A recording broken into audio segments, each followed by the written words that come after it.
Hey, welcome back, friend. Get comfortable tonight. Pull that blanket up, settle into whatever soft corner you have claimed for yourself, and take a slow breath because I have a story for you that has been hiding inside the walls of some of the most beautiful buildings in the world for over 200 years. And it begins at 5 o'clock in the morning in the dark with a 13-year-old girl already on her knees. Here is the question I want you to carry with you tonight. Have you ever walked through a grand old mansion and wondered how it stayed so perfectly, impossibly beautiful? The fires always lit, the silver always gleaming, the rooms always warm and ready, as though the house simply maintained itself. It did not. And the people who actually made it happen were by design never supposed to be seen. Before we go any further, if this kind of quietly forgotten history is your thing, I would love it if you hit that subscribe button and gave this video a like and tell me in the comments where in the world are you watching from right now. In bed, on the couch, somewhere unexpectedly cozy. I read every single one of those and they truly make my day. Now light soft fan on if you like a little gentle sound and let us begin. The year is around 1890. Somewhere in the English countryside there is a great house, 40 rooms, 6 fireplaces on the ground floor alone, a dining room table long enough to seat 30 people without anyone feeling crowded. The family who lives there wakes at 9 o'clock. By 9, the fires are crackling. The carpets are swept. The silver on the breakfast sideboard gleams under the morning light. Fresh flowers stand in the hallway vases. The whole house smells faintly of beeswax polish and good cold smoke. It is effortless. It is elegant. It is magic. Except it is not magic at all. For hours earlier, a housemaid, let us call her Eliza, one of the most common names given to young servant girls in households of this period, was already moving through the dark, cold back passages of that house, carrying a cold scuttle and a box of matches. She had risen at 5, not because an alarm woke her, but because the kitchen range needed to be lit, and if it was not lit, the water would not boil. And if the water did not boil, the cook could not begin. And if the cook couldn't begin, the family's breakfast would be late. And if the family's breakfast was late, well, you can imagine. Here is something that stops me every time I think about it. In the 19th century, domestic service was not a niche occupation. It was the single largest employer of women in all of Britain. By the early 1900s, 1 in 2 million people worked as domestic servants in England. 1.5 million, most of them women, many of them girls, some as young as 13 or 14. Historians estimate that during the height of this era, roughly 1 in every 4 working people in the country was in some form of domestic service. These were not background characters. They were the majority, and almost none of them left diaries. Almost none were painted. Almost none were interviewed. The histories of great houses almost always tell you about the family. The lord's business dealings, the lady's social calendar, the parties, the scandals, the girls who kept the whole thing running invisible by design. Let me walk you through what Eliza's morning actually looked like. 5 o'clock she rises from her narrow bed in the attic, unheated, shared with 2 other maids, breaks the thin layer of ice that is sometimes formed in her wash basin overnight, and is downstairs capped straight and apron tied within 30 minutes. First task, stoke the kitchen range back to a working heat from the night's embers. Rake the cold ash, relay the grate, coax the fire up. Then, and this is the part that tends to shock modern people, empty and clean the chamber pots of the other female servants, because even among the servants themselves, there was a hierarchy, and the girl at the very bottom was the one who started the day with everyone else's chamber pots. We will spend a great deal of time with that hierarchy in the next part of this story. But for now, by 6 o'clock, Eliza begins what was called the opening of the house. She moves from room to room. The drawing room, the dining room, the library, the morning room, the study, pulling back curtains, raking fireplaces, laying fresh fires, and sweeping the carpets with damp tea leaves.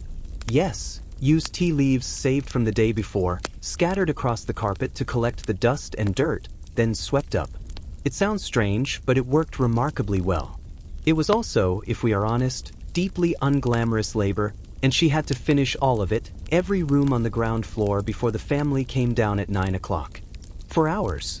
No electric light, no vacuum cleaner, no heated water on tap, just her hands and her legs, and those back staircases she climbed over and over again. Here is the detail I find most quietly devastating. Eliza had to be invisible while doing all of this. If a member of the family appeared unexpectedly, got up early, came downstairs at 8 o'clock in the morning, she was expected to step back, lower her eyes, and wait in silence until they passed, no speaking unless spoken to, no eye contact. She was, for all intents and purposes, part of the furniture.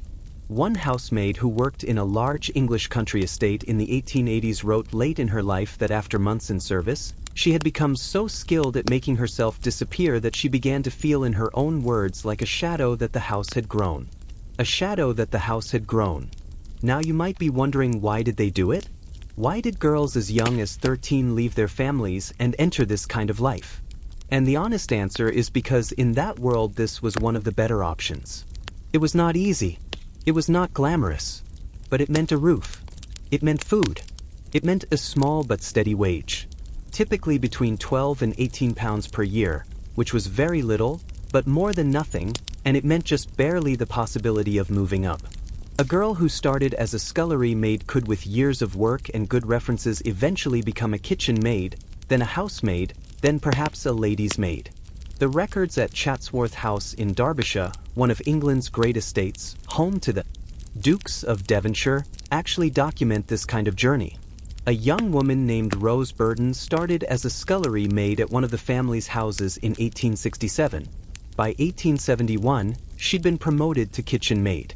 4 years of scrubbing pots in the coldest, dampest room in the house, and she had climbed one rung. That was the ladder. Small, slow, uncertain, but it was there. And there was something else, too. Something that tends to get overlooked when we look back at this world from the outside. Many of the women who spent years in great houses developed a deep, genuine sense of ownership over them. Not legal ownership, of course, but intimate knowledge of a place that you have cared for with your own hands every single day. There are memoirs from former servants who wrote decades after leaving service about houses like Chatsworth or Longueuil as their house. They knew where the drafts came through in winter. They knew which floor tiles were loose. They knew that the guest bedroom fireplace on the east wing always smoked when the wind was from the north, and you had to prop the window open just to crack to help the drawer. The family drifted through those rooms. The servant girls knew every inch of them. So, let us close part 1 here with Eliza. It is 9 o'clock. The house is warm. The fires are lit. The dining room smells of coffee and fresh bread. The family is descending the grand staircase. They step into the drawing room and notice in some comfortable half-conscious way that it looks exactly as it always does. Perfect, ordered, beautiful. They do not think about it. They do not need to. Eliza is already back up the back stairs, already moving to the next task, already invisible. But here is what we've not yet talked about. Eliza was not alone in that house. There was an entire world behind those walls. A world with its own rules, its own rigid hierarchy, its own politics that could be just as sharp and surprising as anything happening in the drawing room above. And in this world where you stood in the pecking order could determine almost everything about your life, what you ate, where you slept, whether you were treated with a scrap of dignity or none at all. Coming up next, we step through the hidden door. And what we find on the other side is stranger and more human than you might expect. Still with me? Because what I am about to tell you is the part of this story that most history books skip entirely. We spent part 1 watching the house wake up from the outside. That long, quiet, invisible labor before the family opened their eyes. But now I want to take you somewhere the family almost never went down. Below the grand rooms, below the carpeted staircases and the portrait galleries and the dining room with its 30-seat table, there was another house entirely. And it had its own world, its own rules, its own royalty, and its own way of making your life very, very comfortable or absolutely miserable, depending entirely on where you landed within it. Let me paint you a picture. Imagine you are 15 years old. You've just arrived at a great house, one of the large country estates of Victorian England, for your very first day in service. You come through the servants' entrance at the side of the house, which is the only door you will ever use. You're carrying a small wooden box that holds your 2 work dresses, your spare apron, a pair of worn shoes, and if you were lucky, a small Bible your mother pressed into your hands before you left home. That box is quite literally everything you own. A senior housemaid leads you down a narrow stone staircase into the basement, and suddenly you're standing in a completely different world. The servants' hall, a long plain room with wooden benches and a scrub table, is where the household staff takes their meals together. The walls are painted a utilitarian gray. There are no portraits here, no fine curtains, no polished floors. And yet this room has a seating arrangement so strict, so precisely observed that sitting in the wrong chair could earn you a sharp look that you would feel for the rest of the week. Where you sat at that table told everyone exactly who you were.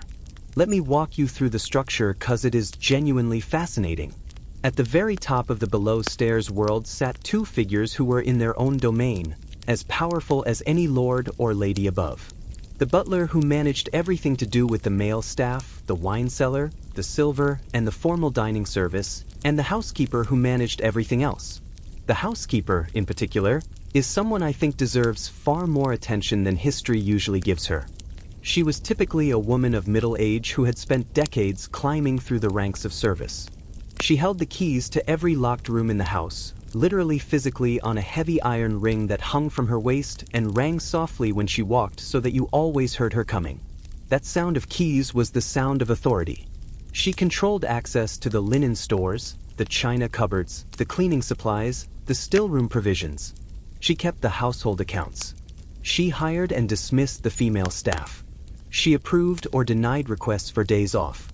In a large estate, she had her own private sitting room, a genuine luxury in that world, where she took her meals separately from the rest of the staff, sometimes along with the butler, the lady's maid, and the valet, in a smaller arrangement sometimes called the upper servants' table, or in grander houses the pug's parlor. Yes, that was really what it was called in some households, the pug's parlor. I find that name quietly delightful. Now, beneath the housekeeper and the butler, things got considerably more interesting. The lady's maid, personal attendant to the mistress of the house, occupied a strange and often uncomfortable middle position. She ate with the upper servants. She dressed well. She traveled with the family when they went to London or to the continent. But she was also deeply vulnerable in a way that the housekeeper was not. Her position depended entirely on staying in the personal favor of one woman. We will explore that particular relationship in much more depth later in this story, because it is genuinely one of the most complex, emotionally loaded dynamics in the entire below-stairs world. Then came the cook, who technically ranked below the lady's maid in the formal hierarchy, but wielded enormous practical power because, quite simply, she fed everyone. A good cook was almost impossible to replace, and she knew it. Below the cook, the kitchen maids, the housemaids, the laundry maids, the nursemaid, the stillroom maid, the between-stairs maids, sometimes called the tweenie, because she worked between the upstairs and downstairs worlds, belonging fully to neither. And at the very bottom, the scullery maid, the girl who started every morning before anyone else in the coldest room in the house with her hands in water so hot it turned her skin red. But we have a whole dedicated part of this story set aside just for her. And when we get there, I promise you will not forget it. Here is the thing about this hierarchy that I find so unexpectedly human. It was not simply about who did harder work or who earned more money. It was about something much older and much more recognizable. It was about dignity. In a world where every person in that basement had been stripped of most of the markers of social worth, they had no property, often no education, sometimes not even their own names rank within the servants' hall, became the primary currency of self-respect. An experienced housemaid, who had been in service for 8 years, would not sweep a floor if it was a scullery maid's job to sweep it. A lady's maid would not carry coal.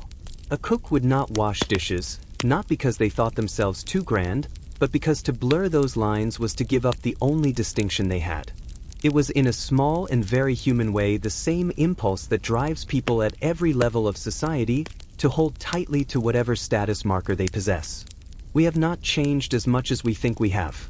Now, there was a figure in this hierarchy that I want to spend a moment with because I think she is one of the most overlooked and genuinely fascinating people in the entire story of great houses, the tweenie, the between-stairs maid. She earned roughly £13 per year, one of the lowest wages in the house. She worked, according to contemporary household management records, 7 days a week from 5 o'clock in the morning until 10 at night. Her job was to assist whichever senior servant needed help most urgently on any given day, which sounds flexible, but in practice meant she was everyone's last resort and nobody's priority. She carried the coal that the housemaids needed, but were too busy to fetch. She cleaned the rooms that the scullery maid had not yet reached. She answered the bell when the lady's maid was occupied. She laid fires that the kitchen maid had not had time to reach. She existed in essence to fill the gaps that a perfectly run household was not supposed to have. And precisely because she was everywhere and permanent to nowhere, she's almost impossible to trace in the historical record. But she was there in every large house every single day. Something I want to ask you, and I am genuinely curious about this. When you imagine life in a grand Victorian country house, what does the below-stairs world look like to you? Do you picture something like Downtown Abbey, a warm kitchen, the cook ruling over her domain with good-natured, firmness servants who genuinely liked each other and looked out for one another, because that version is not entirely wrong. There was warmth. There was genuine community. People who worked together for years, who shared their small rooms and their half-days off and their Sunday afternoons. But there was also something harder, something the television dramas tend to soften, and that is the degree to which the people at the bottom of this hierarchy were genuinely vulnerable to the moods, the whims, and sometimes the cruelty of those above them. In the servants' hall, the housekeeper had almost total authority over the female staff, a woman in the historical record named Hannah Colwick, whose diaries are now held at Trinity College in Cambridge, and who worked as a maid of all work in various English households through the mid-9th century, wrote with remarkable frankness about the reality of life under a difficult housekeeper. She described going entire days without speaking to another person. She described being assigned the most humiliating tasks not because they were necessary, but as a kind of reminder of where she stood. She described a housekeeper who, when displeased, would simply stop acknowledging a lower maid's existence, not dismissing her, not reprimanding her, just looking through her as though she were not there at all. Which in the language of the below-stairs world was its own very precise form of punishment. Hannah's diaries are extraordinary documents. She wrote them in secret late at night by candlelight after her work was done. And reading them today, you're struck by how vividly alive she is on the page, funny, perceptive, furious, tender, observant, when the world she lived in had been designed to make her invisible. The geography of the great house itself was engineered to enforce this hierarchy. This is something worth slowing down for because it reveals so much about how deliberately this world was constructed. In the large country estates of England, the house was not just divided between upstairs and downstairs in a loose metaphorical sense. It was architecturally separated. The servants' entrance was on the side or the rear of the house, never the front. The back staircase ran parallel to the main staircase, accessed through an unmarked door that blended into the wall paneling. The kitchen, the laundry, the scullery, the servants' hall.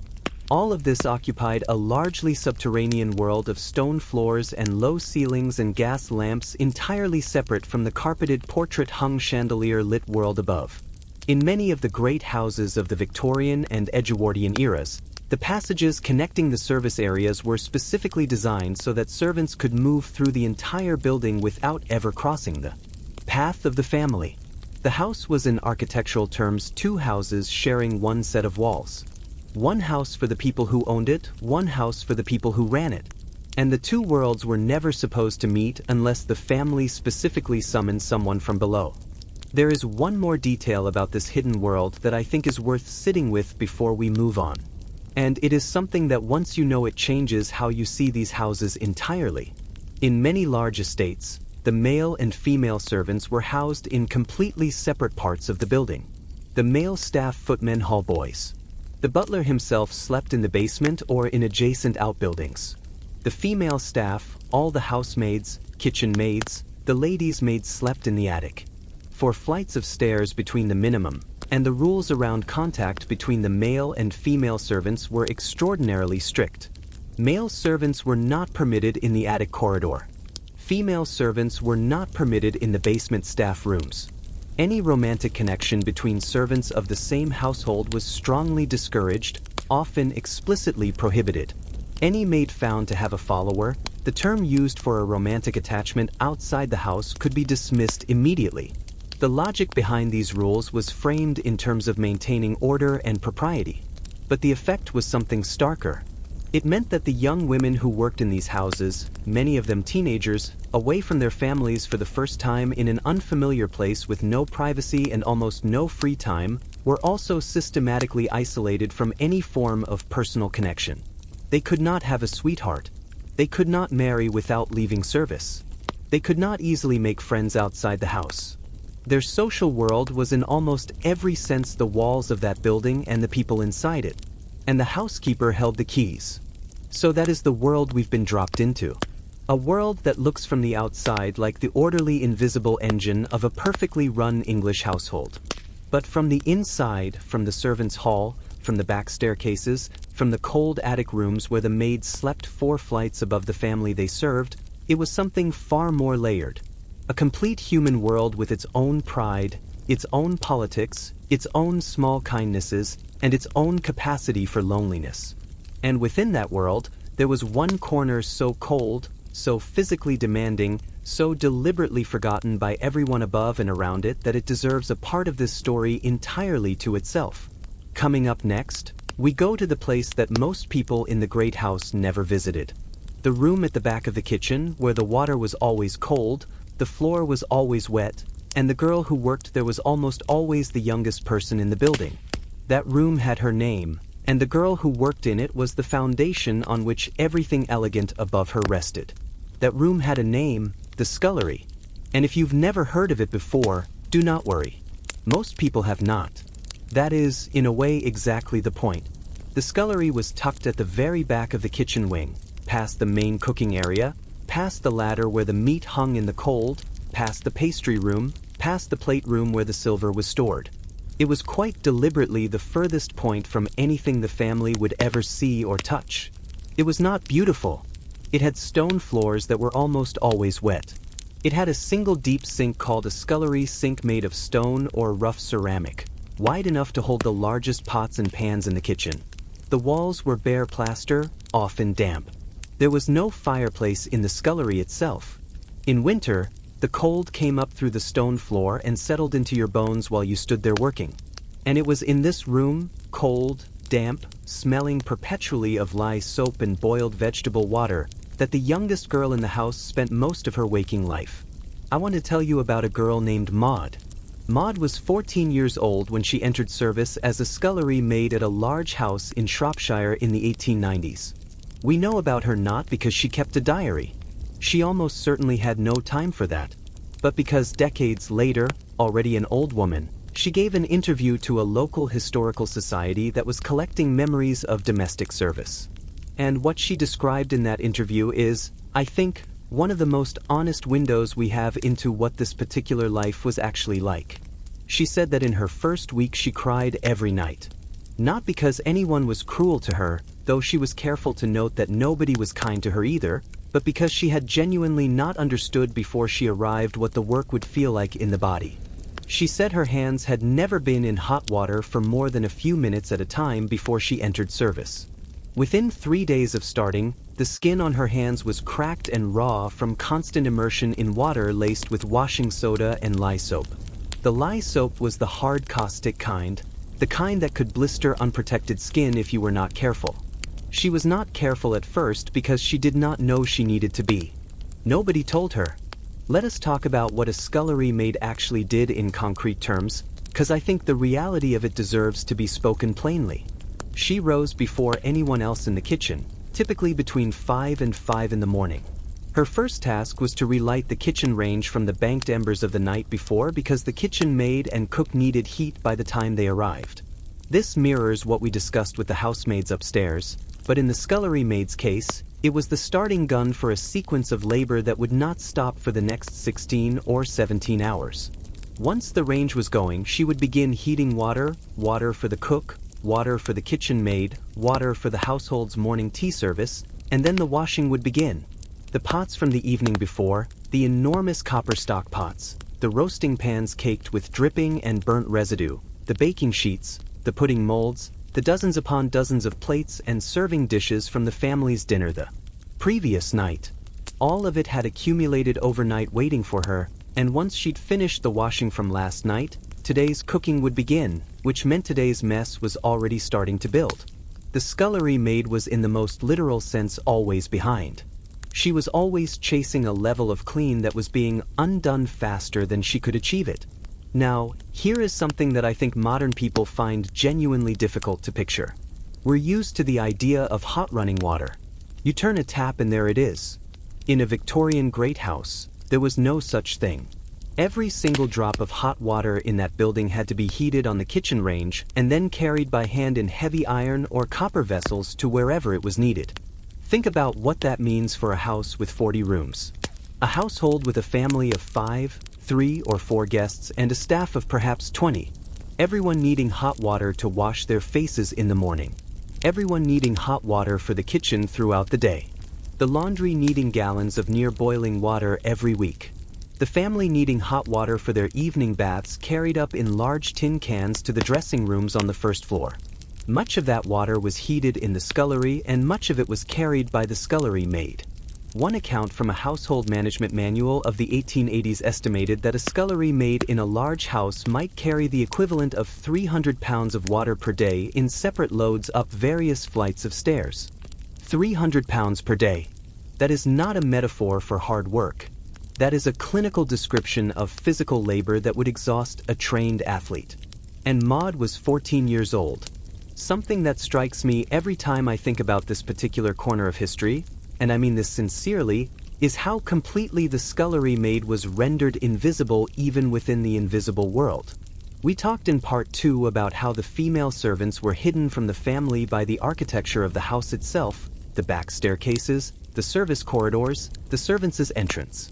But even within the servants' hierarchy, the scullery maid occupied a position of such low status that she was sometimes excluded from the small social rituals that gave the below-stairs world its sense of community.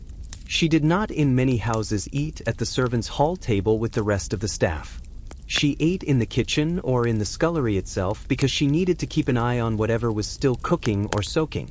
She was not served first at mealtimes. She was served last, or she ate whatever remained after everyone else had finished. She was the only servant in the house that even Mrs. Beeton, the famous Victorian author of the Book of Household Management, who was not generally known for excessive sympathy toward the working class, described as deserving of genuine compassion. In that book published in 1861, Mrs. Beeton wrote that of all the servants in a great house, the scullery maid was the one whose lot she found most pitiable.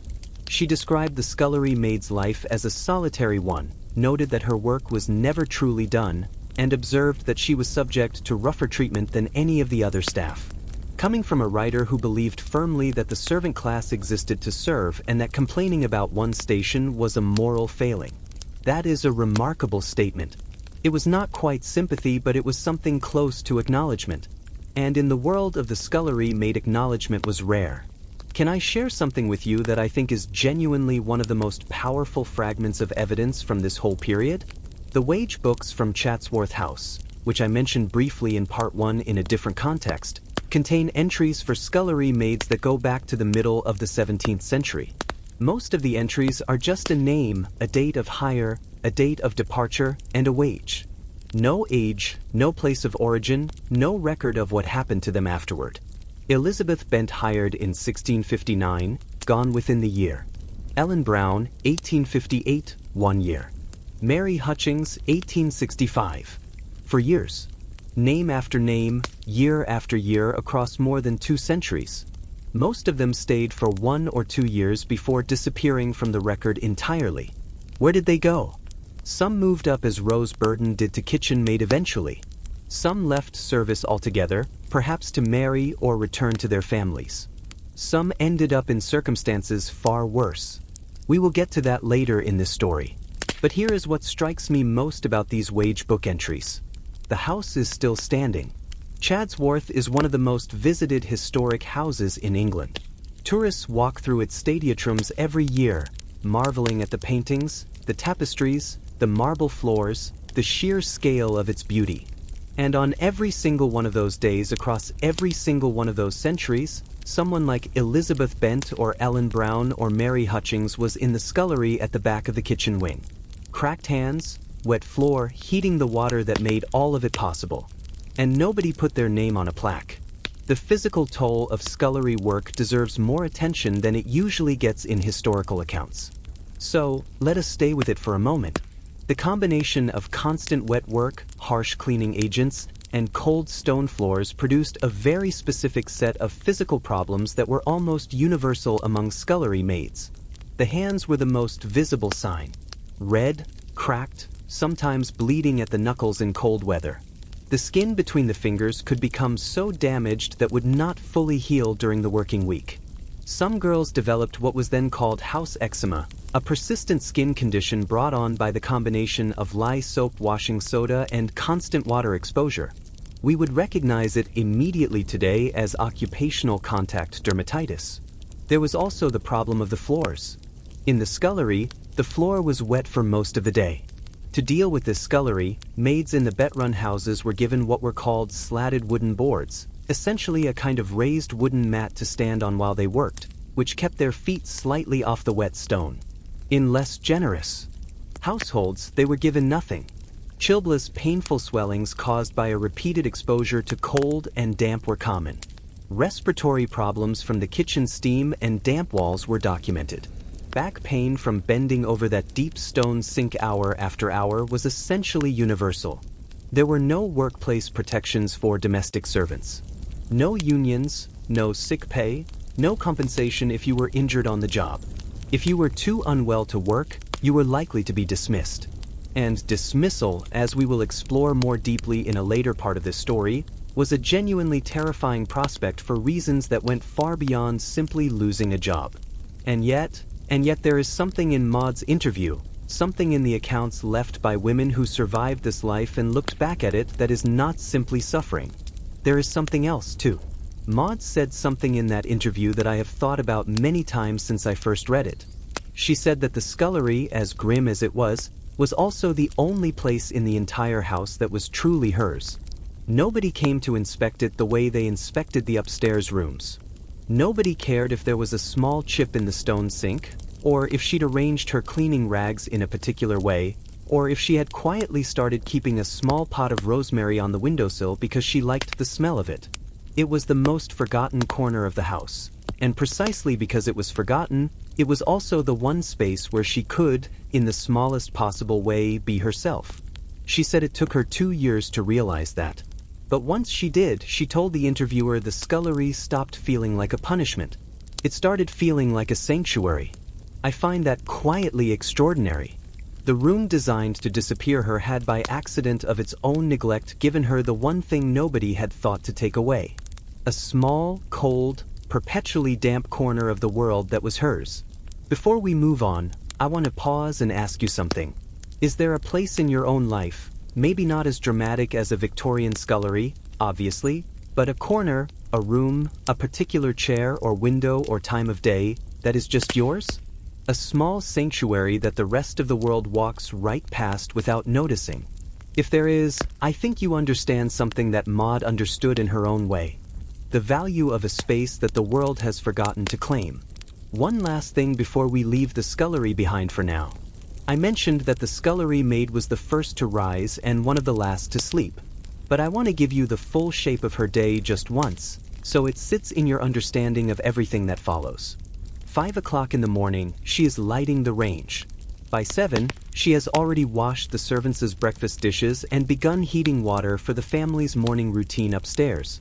By 9, she's washing the breakfast things from the servants' hall and assisting the kitchen maid with food preparation for the family's luncheon.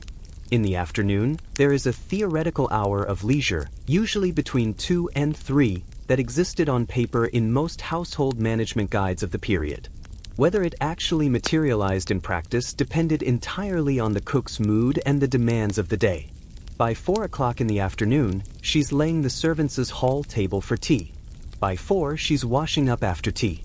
Through the early evening, she's beside the kitchen maid again, washing every pot and pan used in preparation for the family's dinner, which was the grandest meal of the day, potentially 7 or 8 courses of production, that filled the kitchen with dishes and pans and mess on a scale that makes a domestic kitchen today look almost laughably simple. After the family's dinner was served, usually sometime between 8 and 9 in the evening, she would clean the kitchen passages, the pantries, the scullery, and the kitchen itself. Supper for the servants was served at 9. And if all of that was done, she was free from 9 until bed. That was her day, 6 days a week, with perhaps every other Sunday afternoon to herself. If she was lucky, we will come back to the scullery. We will come back to Maud and to the many girls like her whose names are preserved in wage books, but whose lives are almost entirely invisible to history. But right now, I want to take you somewhere else in the great house. Somewhere considerably higher up in the hierarchy. Somewhere that looks from the outside like one of the most desirable positions a young woman in service could hope for: a private sitting room, fine clothes, the closest access to the family of any servant in the building, travel to London, to Paris, to the great houses of the European continent. The position of the lady's maid had everything that the scullery had not: status, comfort, proximity to power, and as we're about to discover, it also had a particular kind of danger that the scullery maid in her cold, forgotten corner was entirely spared. So we have been in the cold, wet depths of the scullery for a little while now. And before we go any further, I want to take a breath with you because the story shifts here. We are going up the back staircase, past the kitchen corridor, past the servants' hall, past the housekeeper's sitting room, all the way to a different part of the building. A part that has carpet on the floor. A part that has a small fireplace that actually works. A part where the windows look out onto the formal garden instead of the coal yard. We're going to the ladies' maid's room. And I want to say something before we get there because I think it matters. For most of the girls who entered domestic service in Victorian and Edgeworthian England, the position of lady's maid was as close to an aspirational dream as this world allowed. It meant status. It meant comfort, relative comfort. Anyway, it meant being seen in a way that the scullery maid never was. And yet the closer you look at this role, the more you realize that what appeared to be the most desirable position in the house was also in certain very specific ways the most precarious, the most exposed, and the loneliest. Let us start with what a lady's maid actually was. She was, in the simplest terms, the personal servant of the mistress of the house, the lady of the family. Great house that could afford one had one. And in the wealthiest households, there might be a lady's maid for the mistress, and a separate one for each of the adult daughters of the house. Her responsibilities were intimate in a way that set her apart from every other servant. She helped her mistress dress and undress.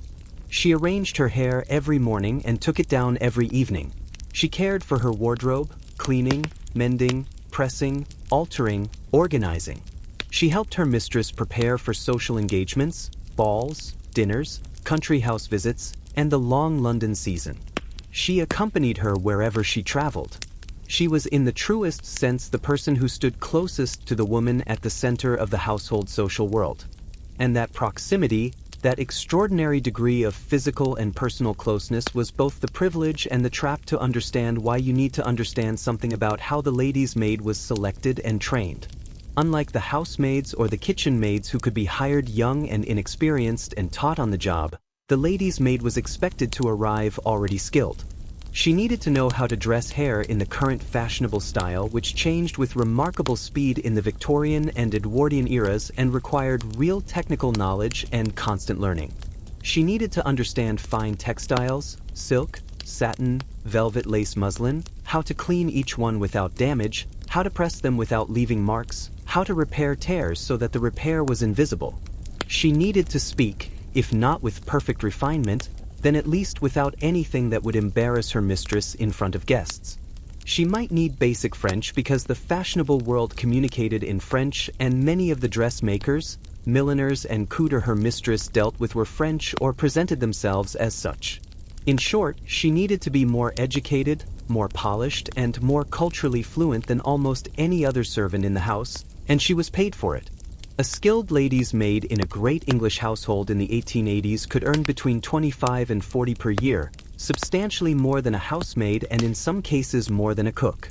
She received gifts of her mistress's cast-off clothing, which, given that aristocratic women changed outfits multiple times per day and replaced their wardrobes seasonally, could amount to a genuinely valuable collection of fine garments. She had her own room, usually on the bedroom floor rather than the attic. She had access to a different quality of life than almost anyone else below stairs. And now for the part that nobody tells you. The lady's maid also had precisely one source of job security. What? Not her skills, not her experience, not the years she had given to the house, the continued personal favor of her mistress, that was it. If the mistress of the house liked her, trusted her, felt comfortable with her, she was safe. The moment that changed for any reason or no reason at all, she was gone. There was a phrase used in household management guides of the period dismissed without a character that I want to explain because it does not mean what it sounds like to modern ears.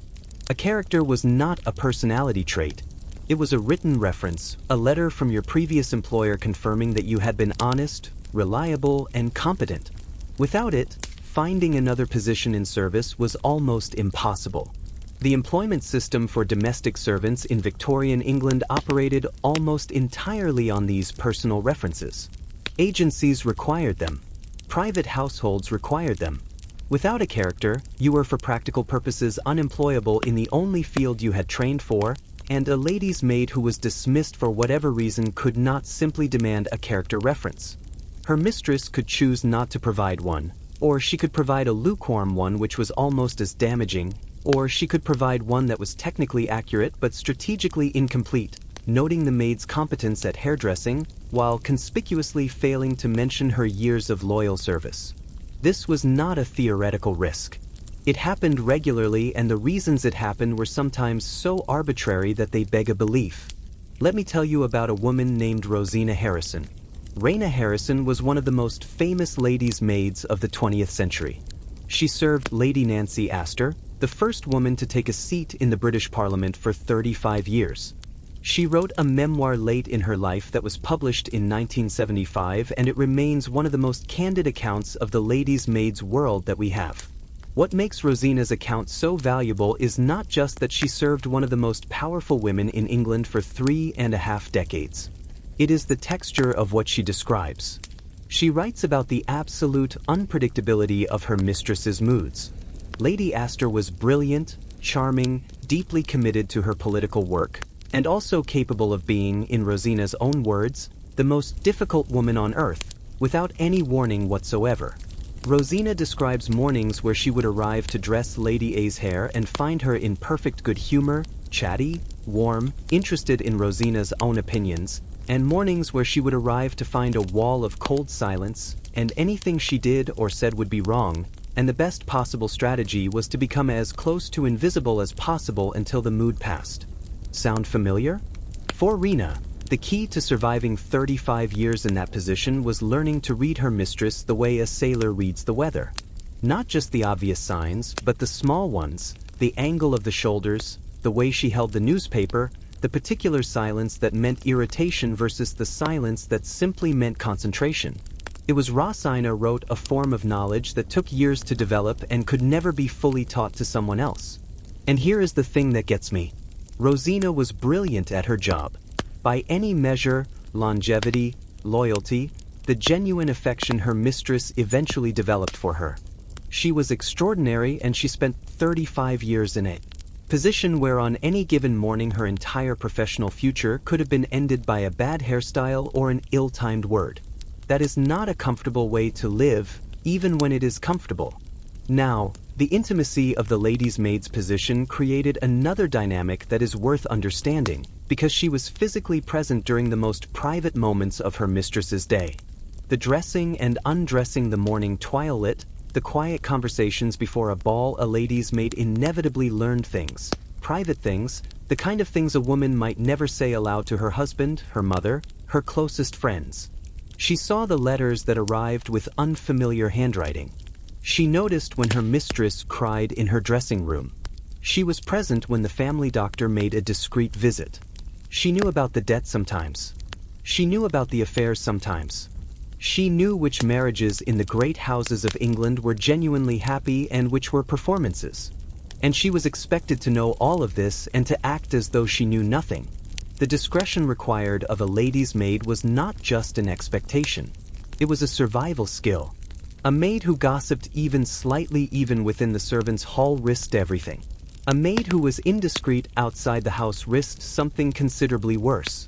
There are cases in the historical record of ladies' maids who became embroiled in the scandals of their mistresses, not because they had done anything wrong themselves, but simply because they had been present when the wrong things happened. One particularly striking example comes from the 1880s involving a society household in London whose mistress was discovered to be conducting an extended correspondence with a man who was not her husband. The lady's maid had carried some of those letters, not knowingly necessarily, but she had carried them. When the scandal broke, the lady's maid was dismissed within the week. She'd done nothing morally wrong. She'd done nothing the household would have permitted her to refuse, but she had been present. And presence in this world was sometimes enough to make you guilty by association. There is something that I keep returning to when I think about the lady's maid's position, and it is this. She was the only servant in the house who was genuinely expected to have a relationship with her employer, not a friendship. The class divide was always there, always enforced, but something more than the purely functional arrangement that governed every other role in the house. The cook fed the family. The housemaids maintained the building. The scullery maid kept the kitchen running, but the lady's maid was expected to understand her mistress, her moods, her preferences, her anxieties, the specific curve of her hairline, and the best way to disguise it, the colors that made her look well, and the ones that made her look tired. She was expected to care in a professional way that had to stop just short of genuine attachment because genuine attachment was dangerous. Genuine attachment meant you might feel entitled to consideration, and entitlement was something a lady's maid could not afford. Let me give you a sense of the physical reality of the job, because I think it is easy to romanticize it if we focus only on the fine clothes and the private room. On a typical morning before a formal engagement, a lady's maid might spend 2 hours on her mistress's hair alone. In the Victorian era, fashionable hairstyles were architectural in their complexity.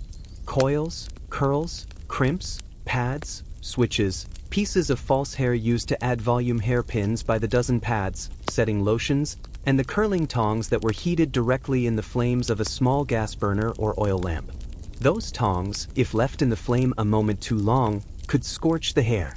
And a scorched piece of hair on the morning of an important dinner or a presentation at court was a catastrophe that fell entirely on the lady's maid's shoulders, not just professionally.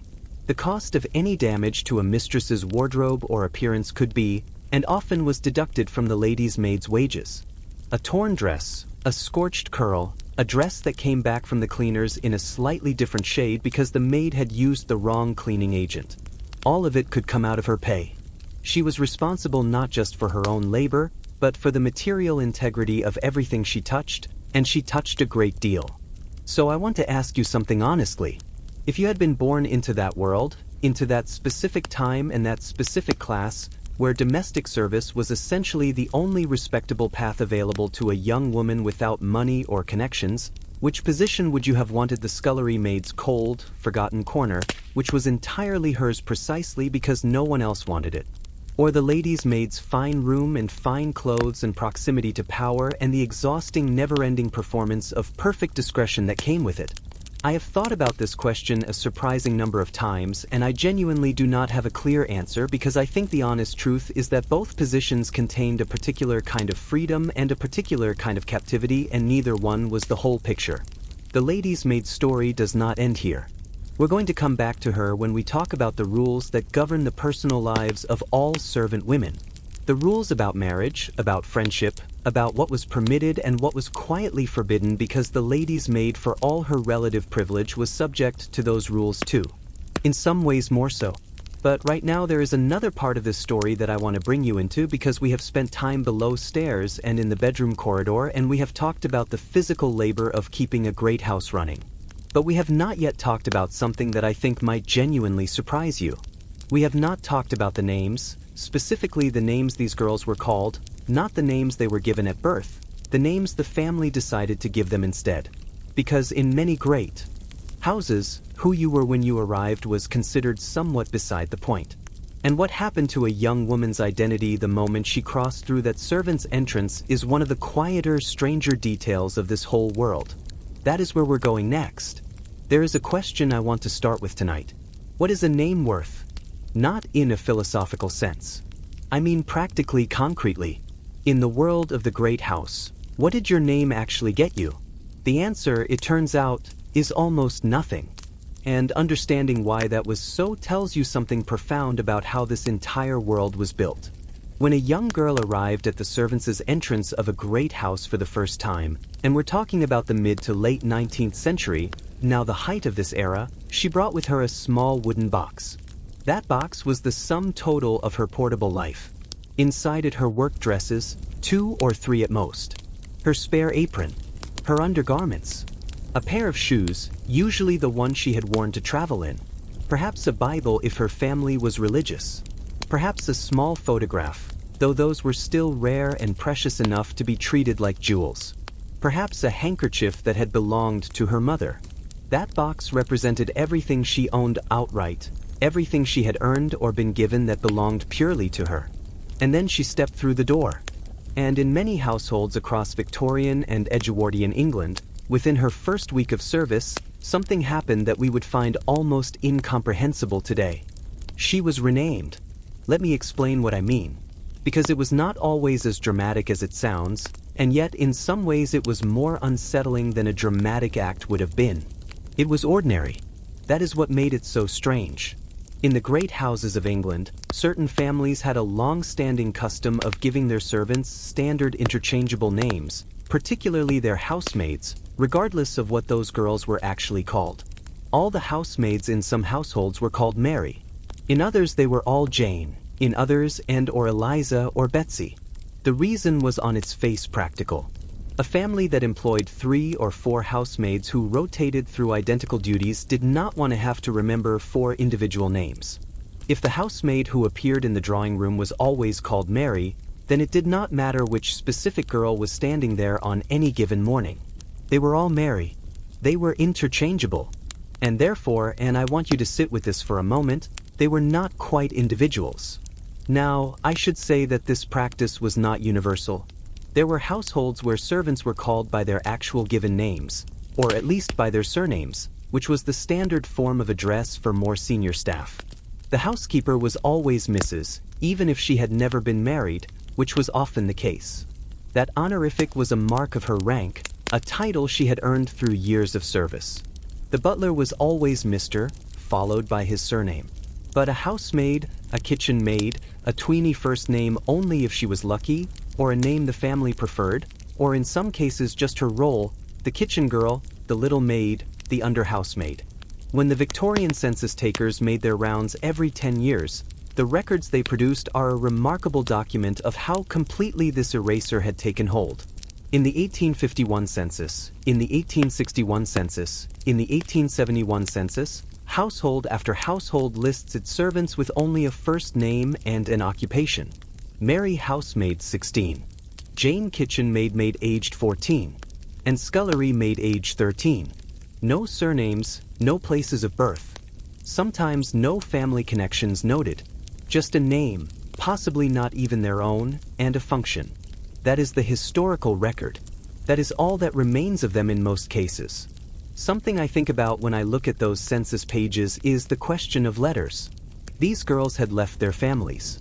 They had left their villages, their parishes, their communities. Many of them had come to large cities, to London, to Manchester, to Edinburgh, from the countryside, from small towns in Wales or the Midlands or the north of England, and they communicated with home by letter, or they tried to. But here is something that is rarely discussed in histories of domestic service. In many households, the letters that arrived for servants, and sometimes the letters servants tried to send passed through the hands of the housekeeper or even the mistress of the house. Not always, not in every household, but often enough that it was an acknowledged feature of the world. A letter from home arriving at the servant's entrance might be delivered promptly and unopened, or it might sit in the housekeeper's room until she decided it was convenient time to distribute the post. Or, And this is documented in memoirs from the period. It might be quietly read before being passed on the grounds that the household had a right to know what kind of information was flowing in and out through its servants. The reasoning was never stated quite so boldly, but the effect was unmistakable. A girl's correspondence with her family, the only connection she had to the life she had come from, to the person she had been before she crossed that threshold, was not reliably private. In a world where you might have been given someone else's name, the letters were sometimes the only place your real name still appeared, and those too were not entirely yours. I want to bring in a different kind of servant now, because there was one figure in the great house whose experience of identity and belonging was, if anything, even more complicated than the housemaids, the governess. She was not quite a servant. She was not quite a member of the family.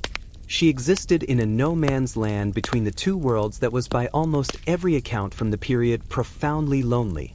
The governess was typically a woman of some education, often from a family that had fallen on hard times, a clergyman's daughter, a merchant's daughter, whose father had died and left nothing behind.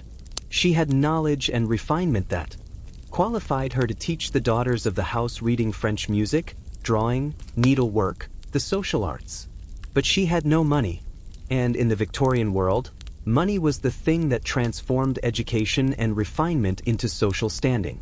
Without it, she was educated but poor, which meant she lived in the house, shared its physical comforts, a decent room, proper meals, inclusion in family prayers, but was excluded from the social life of both the drawing room and the servants' hall. The family regarded her as not quite their equal. The servants regarded her as not quite one of them. She belonged nowhere. Charlotte Brontë, who had worked as a governess herself before she published her novels, wrote in a private letter in the 1840s that a governess' position was one of isolated existence. A phrase that has stayed with me since I first read it. Isolated existence in a house full of people. Jane Eyre, which Brontë published in 1847, is in many ways the fictional portrait of this precise experience, a woman of intelligence and feeling trapped in the amber of a social position that neither valued her nor released her.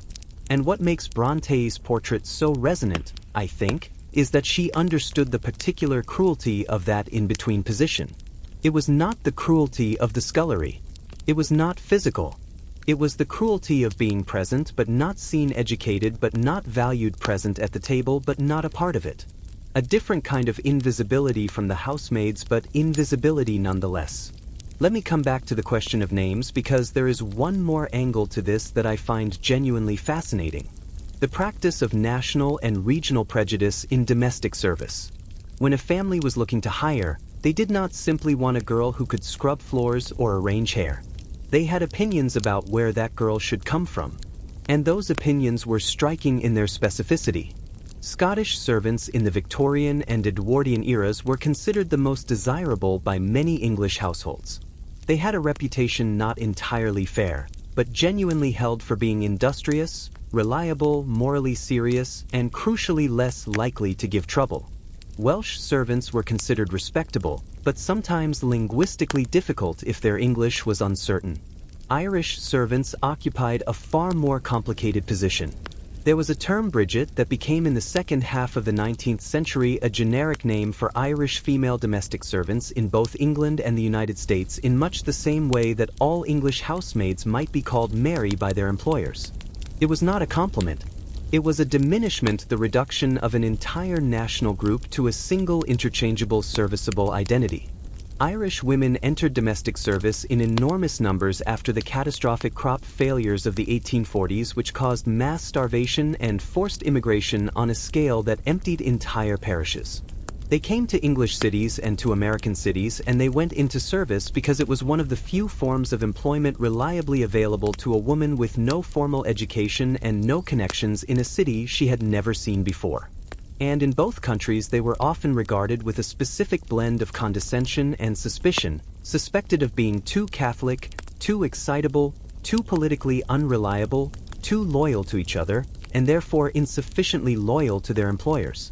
The name Bridget carried all of that prejudice embedded within it. To call someone Bridget was to say, "I see not a person but a category," which was of course exactly what the naming system in the great houses had always done. There is a detail that brings all of this home for me in a very specific way. In the servants' registries of Victorian London, the employment agencies that matched girls seeking positions with households seeking help.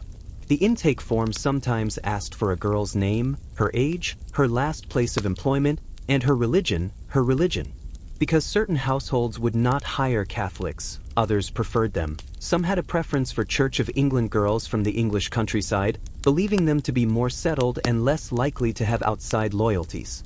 The girls who walked into those registry offices into places like the large agencies on the Strand or in Bond Street or the smaller, scruffier ones in Poplar or Bermoney were presenting themselves not merely as individuals looking for work. They were presenting their names, their origins, their religion, their bodies, essentially their entire selves for assessment by a woman behind a desk, who would decide in a matter of minutes whether they were the kind of person a respectable household would want to admit through its servants' entrance. And if she decided they were not, there was no appeal. There was nowhere else to go in most cases except to find a different registry with a less scrupulous intake process and less reassuring clients, which is a path that for some girls led somewhere considerably darker than a servant's hall. We will come to that part of the story a little later. But right now, I want to end this part with something that feels to me like a small act of recovery, because for all the eraser, for all the interchangeable Marys and the renamed Ines, and the census entries that stripped girls down to a first name and a function, the names were not entirely lost.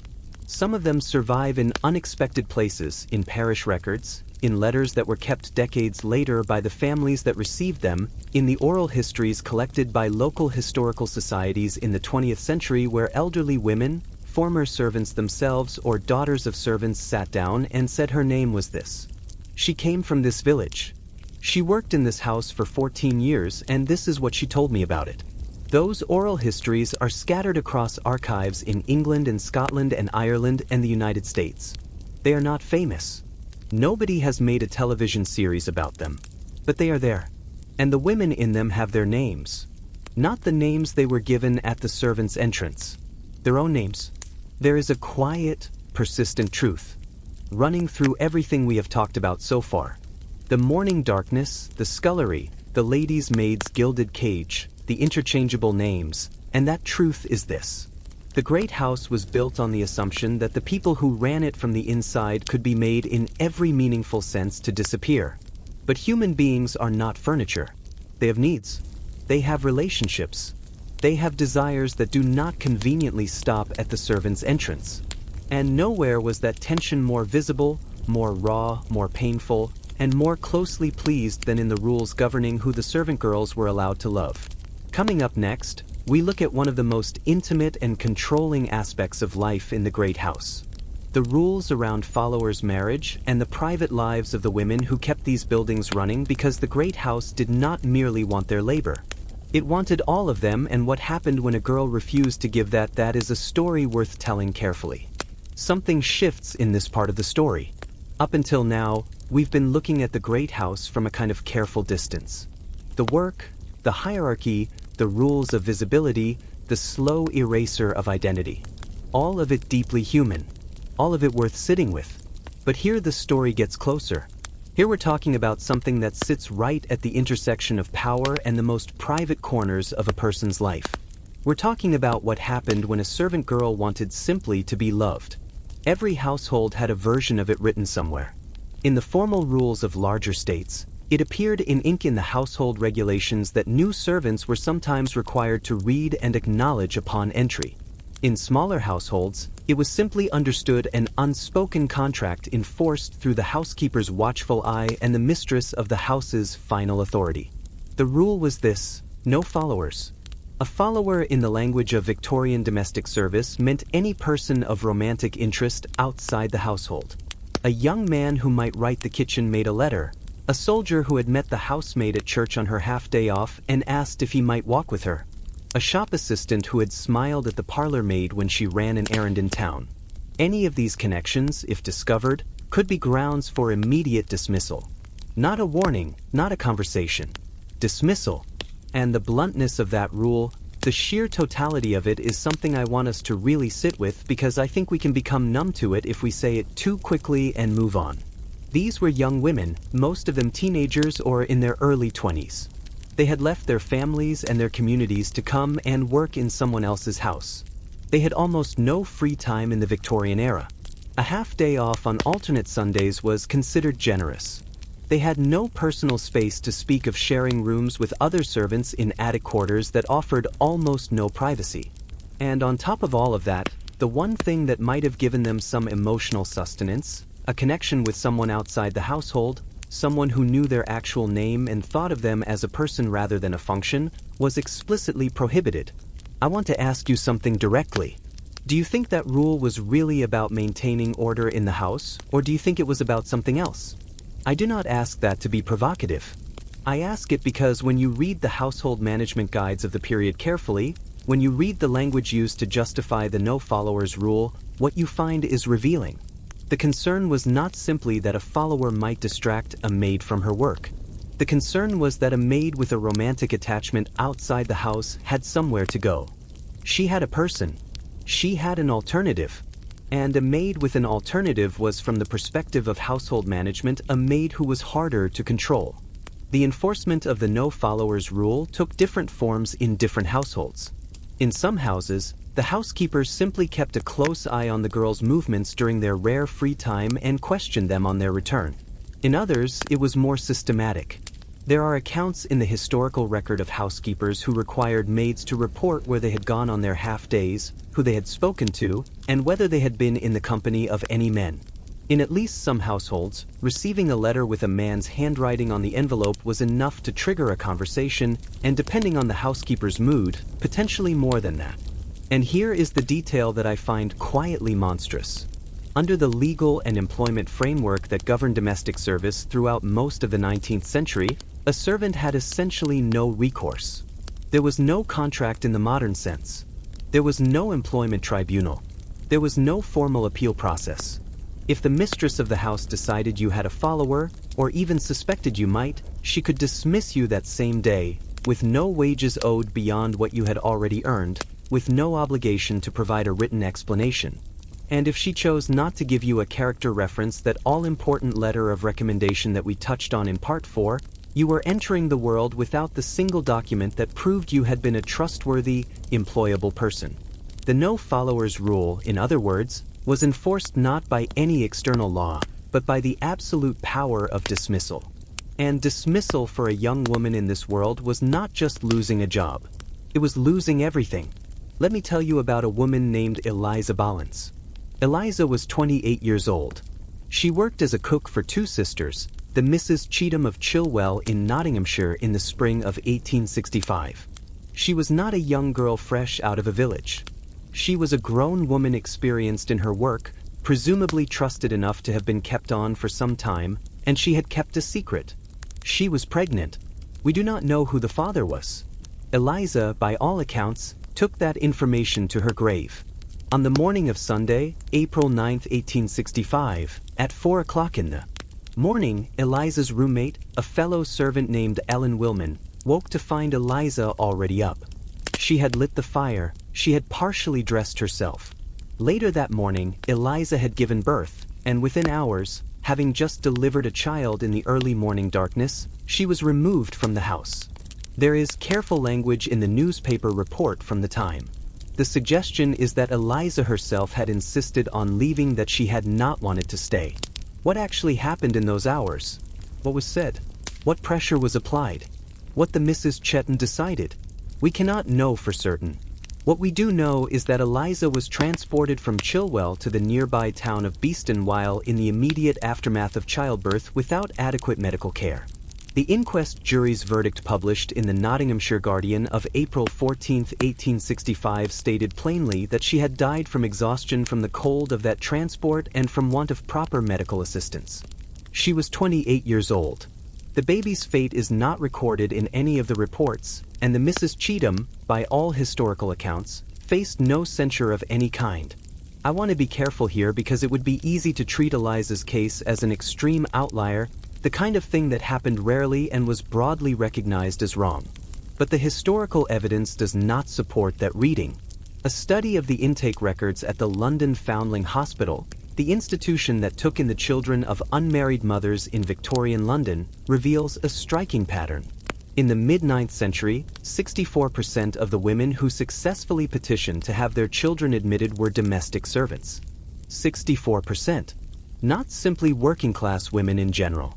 Domestic servants, specifically women who had become pregnant while in service or in the immediate aftermath of being dismissed from service and who had no other way to care for a child they could not provide for and could not acknowledge without destroying whatever remained of their prospects. The founding hospital's admission criteria were strict.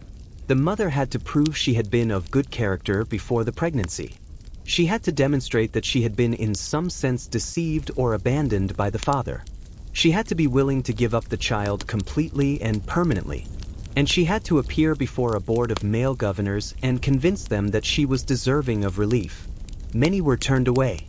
Many had no access to this option at all, either because they did not know about it, or because they could not navigate the process, or because they were in cities or towns where no such institution existed. For those women, the options were significantly darker. There is a law passed in England in 1834 that I want to explain because it sits at the very center of this story and is not as well known as it should be. The Newport Law of 1834 placed the entire financial responsibility for an illegitimate child on the mother. Not the father, the mother. Before this law, a woman could take a man to court and seek an affiliation order, a legal requirement that the father contribute to the child's upkeep. After 1834, that avenue was effectively closed. The state had decided clearly and in writing that the consequences of an out-of-wedlock birth were a woman's problem alone. Combined with the no followers rule, the no marriage in service convention, the impossibility of supporting a child on a housemaid's wage, and the near impossibility of finding new employment without a character reference. What you have is a system that was in every practical sense designed to produce an impossible situation for any servant girl who found herself pregnant. She could not keep her job. She could not easily find another job. She could not support a child without employment. She bore sole legal responsibility for a child she had not created alone. And there was no safety net, no social welfare, no health care, nothing. Now I want to name something here because I think it is important and tends to get glossed over in polite historical accounts. A significant number of servant girls became pregnant not through consensual romantic relationships with followers outside the house, but through the actions of men inside it. Men who were their employers, men who were the sons of the house, men who were the other male servants, men who had considerably more power than they did and understood perfectly well that the girl in question could not refuse, could not complain, and could not leave without losing everything.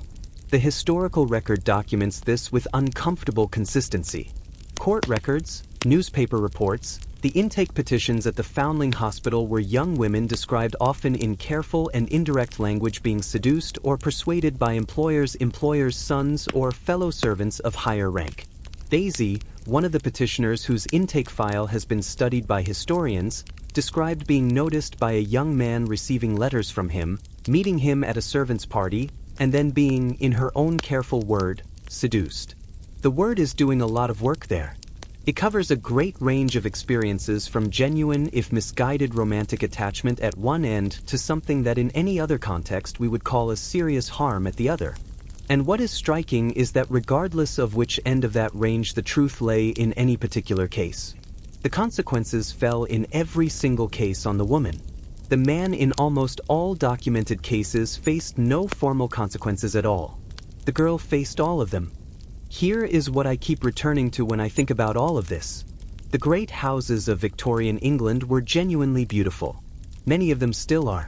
You can visit them on a summer afternoon walk through the statums, look at the painting, stand in the kitchen wing, and try to imagine the noise and heat and smell of it all. And the families who owned these houses were not in most cases monsters. Many of them were generous in certain ways. Many of them genuinely believed they were providing their servants with a good and stable life. But the system they inhabited, the system they benefited from and did not question and did not reform for well over a century. That system had real consequences for real people. Eliza Bollins in Nottinghamshire, the 64% of women who filled the Foundling Hospital intake forms, the thousands of girls who were dismissed without a character, without warning, without appeal. The no followers rule sounds from a modern distance almost quaint, like a strict boarding school policy. But trace its consequences all the way to the end, and it is anything but quaint. And yet, and I mean this sincerely, the story does not end there, because something was changing even within these rigid walls. From the 1880s onward, accounts of domestic service begin to shift in tone. Servants began quietly and individually, and then with increasing confidence to push back. Some left service altogether for factory work or shop work despite the lower wages, because the freedom was worth more than the relative security. Some married in defiance of the rules and simply quit before they could be dismissed on their own terms rather than anyone else's. Some found ways to maintain their followers that the housekeeper never detected because human ingenuity in the face of unjust rules is remarkably persistent. And some of them told their stories later in interviews, in letters, in the kind of oral histories that have ended up in local archives and university collections, making sure the record reflected what had actually happened in those houses, in those kitchens, in those cold attic rooms at the top of the back stairs. What they were saying in those accounts is something we are going to spend the next part of this story with. Because the hidden work of servant girls was not only the work of their hands. It was also quietly and persistently the work of holding on to themselves. Coming up next, what they were actually skilled at what they knew. And what happened when the skills they spent years developing were never recorded, never credited, never paid for at anything close to their true value. The still room, the laundry, the dairy, the kitchen, the places where the real knowledge of the great house lived, and the women who carried it. Let me take you somewhere quieter for a moment, away from the cold stone scullery floor, away from the housekeeper's jangling keys, away from the careful politics of the servants' hall seating arrangement.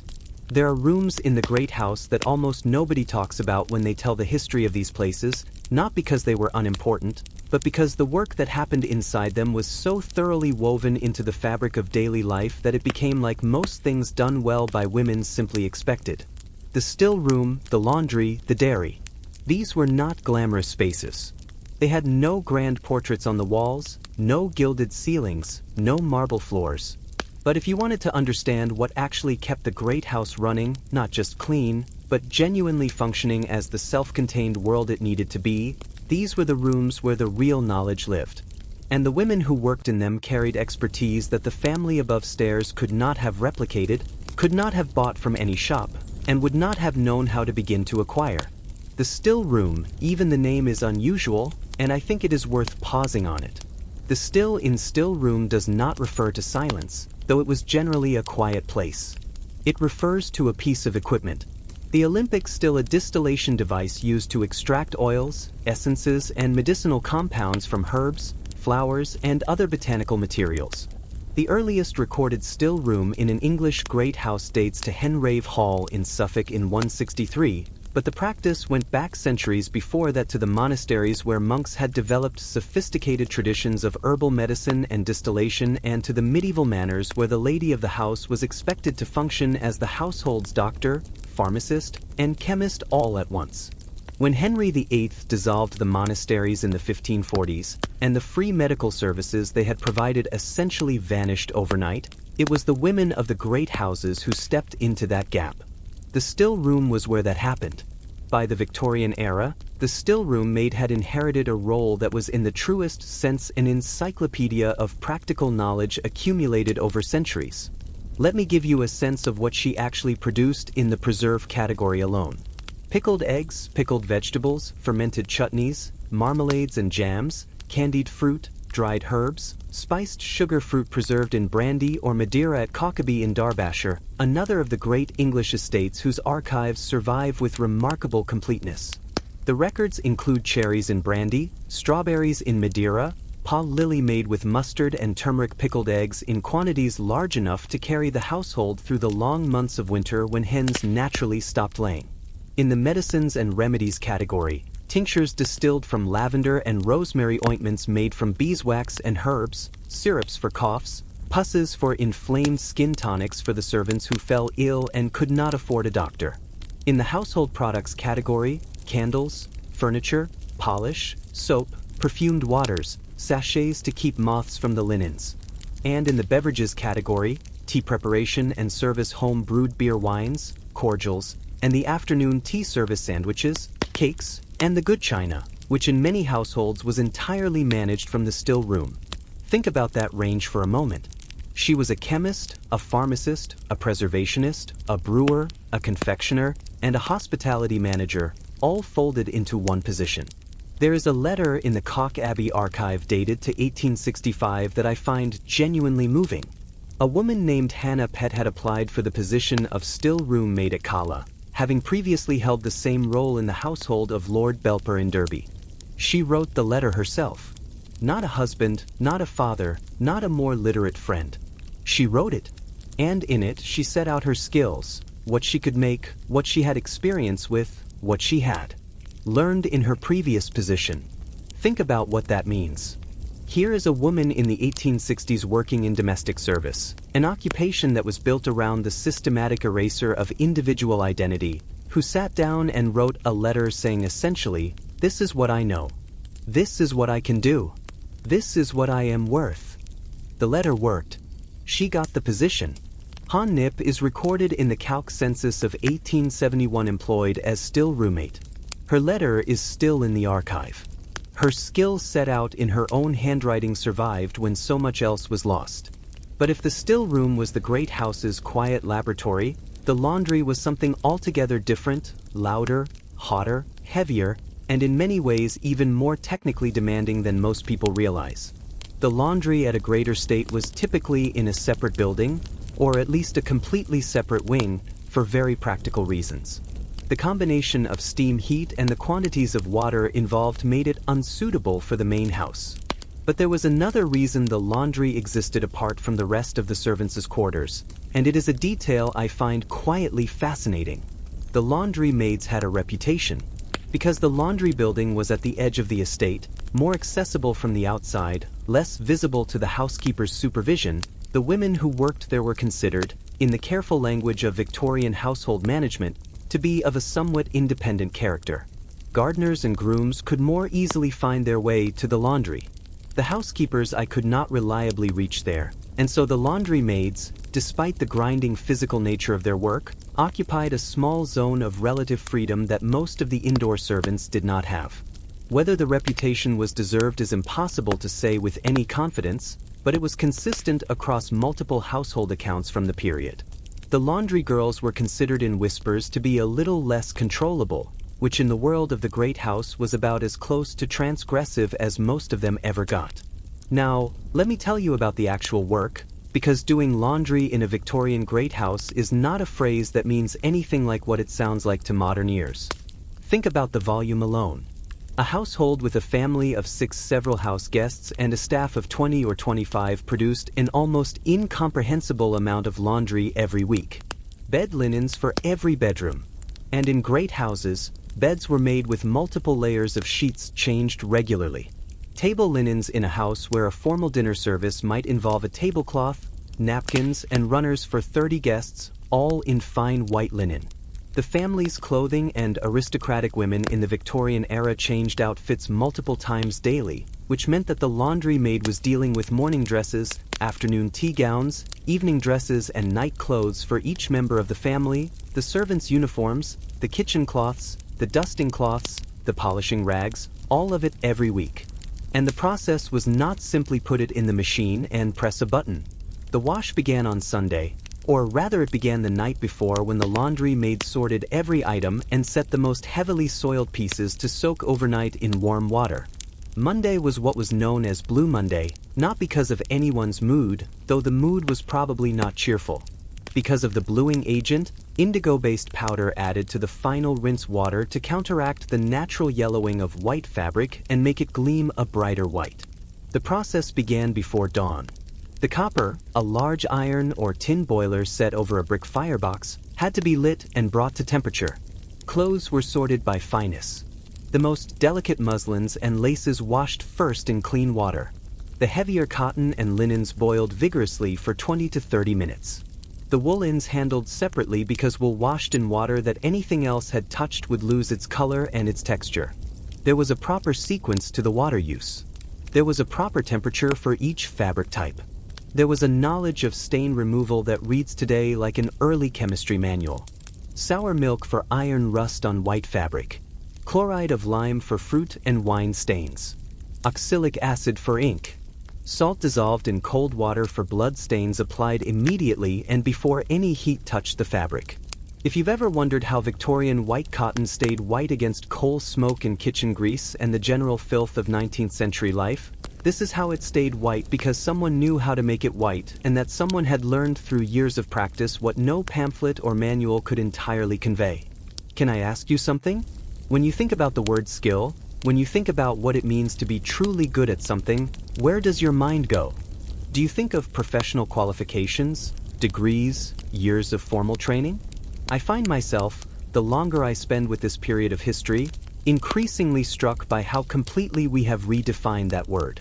Because the laundry maid, who could properly starch and iron a muslin evening gown, one of those extraordinarily fine, almost transparent fabrics that Victorian fashion loved, was performing an act of genuine technical mastery.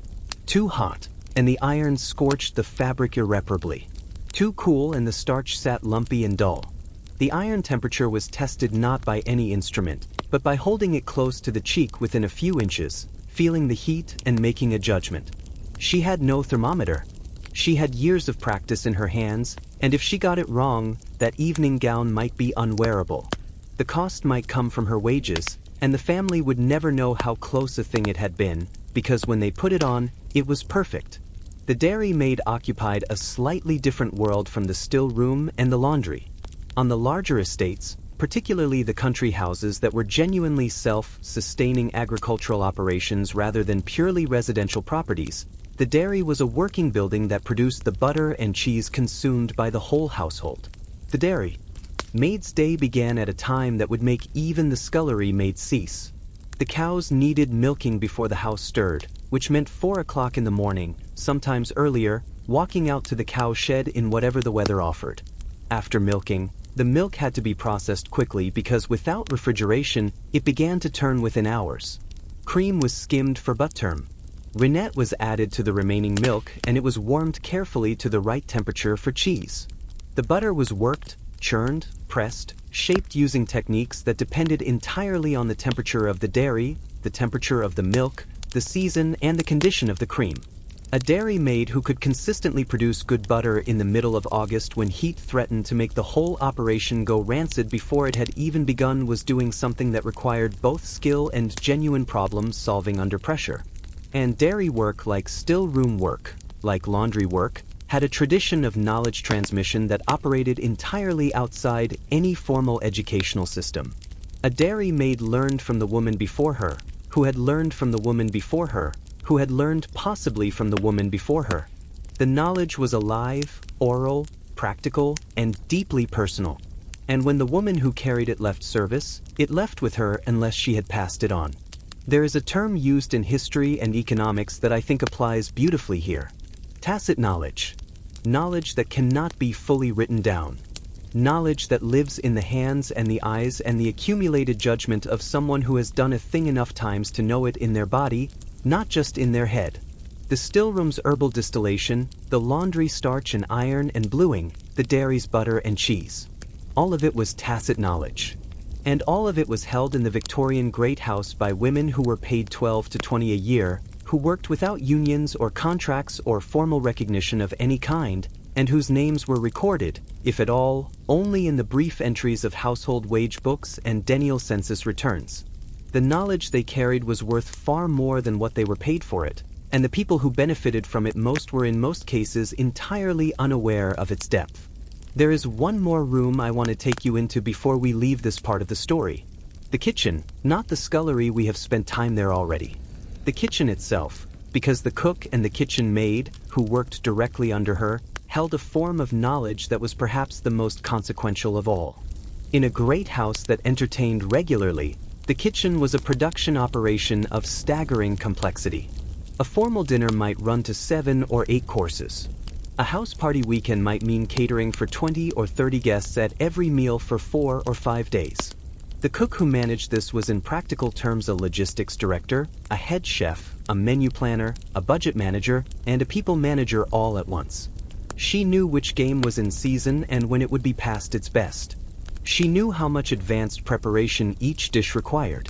She knew which guests had dietary restrictions, a Victorian term that covered everything from genuine medical needs to the Gentile avoidance of anything too rich for a lady's constitution. She knew how to produce a meal that appeared effortless from the dining room while managing in the kitchen below a controlled chaos of simultaneous preparations. And she had learned all of this not from a culinary school, those barely existed, but from working for years in increasingly demanding kitchens, absorbing knowledge through practice and observation, and the occasional sharp word from a more experienced cook above her. I want to end part 7 with something that might stay with you. In the long history of great English houses, the houses that are now museums that attract visitors from around the world, that appear in period dramas and travel documentaries and coffee table books. There is an almost universal tendency to focus on what is visible. The grand rooms, the portraits, the furniture, the silver, the physical evidence of wealth and taste preserved under careful climate control for future generations to admire. And all of that is genuinely worth admiring. But the knowledge that made those houses work, the intricate, accumulated, practically irreplaceable expertise that lived in the still room and the laundry and the dairy and the kitchen, that knowledge is almost entirely gone. It was never systematically recorded. It was never valued at anything close to its real worth. And when the world that required it changed, when the great houses began to decline, when the women who had carried this knowledge left service and were not replaced, it largely vanished with them. We have the houses, we have the portraits. We do not have in any complete sense the knowledge that made them live. And I find that a very specific kind of loss. Up until now, we've been looking at the great house from the inside, at the rooms, the hierarchies, the rules, the skills, the private costs of a life spent in service. But there is a question we've not yet asked directly. What did the servant girls actually eat? Where did they actually sleep? What was the physical texture of the life they lived inside those grand walls? Because there is a stunning contrast between what the great house was and what the people who ran it were given in return for their labor. And once you see it clearly, once you understand how starkly different the two worlds were, not just in status, but in the most basic material conditions of daily life, everything else we have talked about lands differently. That is where we're going next. The other side of the grand house. Something I want to do right at the start of this part is make you a small promise. By the time we finish tonight, you're going to look at a photograph of a grand English country house completely differently from how you looked at it before. Not because the house will be any less beautiful, but because you will know in a way that you cannot unknow what the distance was between the life happening in the statums above and the life happening in the rooms below. And that distance was not just social. It was physical. It was material. It was measured in the temperature of the food on your plate, the number of bodies sleeping in your room, and the precise thickness of the carpet under your feet. Let us start there. The carpet, it is a small thing, but I think it captures everything. In a Victorian great house, the carpeting was not simply a matter of decor. It was a system of status made physical. The finest carpets, thick patterned, warm underfoot, were in the drawing room, the dining room, the family bedrooms. As the carpets aged and wore through, they migrated from the drawing room to the master bedroom, from the master bedroom to the children's nursery, from the nursery cut down and trimmed to the governess room, and from there a piece might eventually reach the servants' room. By that point, it would have been in service for 20 years. It would be threadbare. It would be so faded that the original pattern was barely visible, but it was still a carpet, and in the attic rooms where the housemaids slept, even a worn-out remnant of carpet was, for a significant portion of the Victorian era, considered a reasonable provision. In some houses, there was no carpet at all, just bare floorboards. Let me describe one of those attic rooms for you, because the contrast with the rooms the servant girls spent their days maintaining is one of the most quietly devastating details in this whole story. The family's bedrooms were on the first or second floor of the house. Spacious, high ceiling, each with its own fireplace, its own wardrobe, its own dressing table, furnished with silver-backed brushes and crystal perfume bottles. The beds were four-poster or at least handsomely framed with multiple layers of fine linen and wool blankets. The windows had thick curtains to keep out drafts. There was hot water brought to the wash stand every morning. there was privacy. The attic rooms where the under housemaids and kitchen maids slept were by almost every surviving account a different world. Small, sometimes no larger than a generous closet. Low ceiling because the attic followed the pitch of the roof in summer roasting.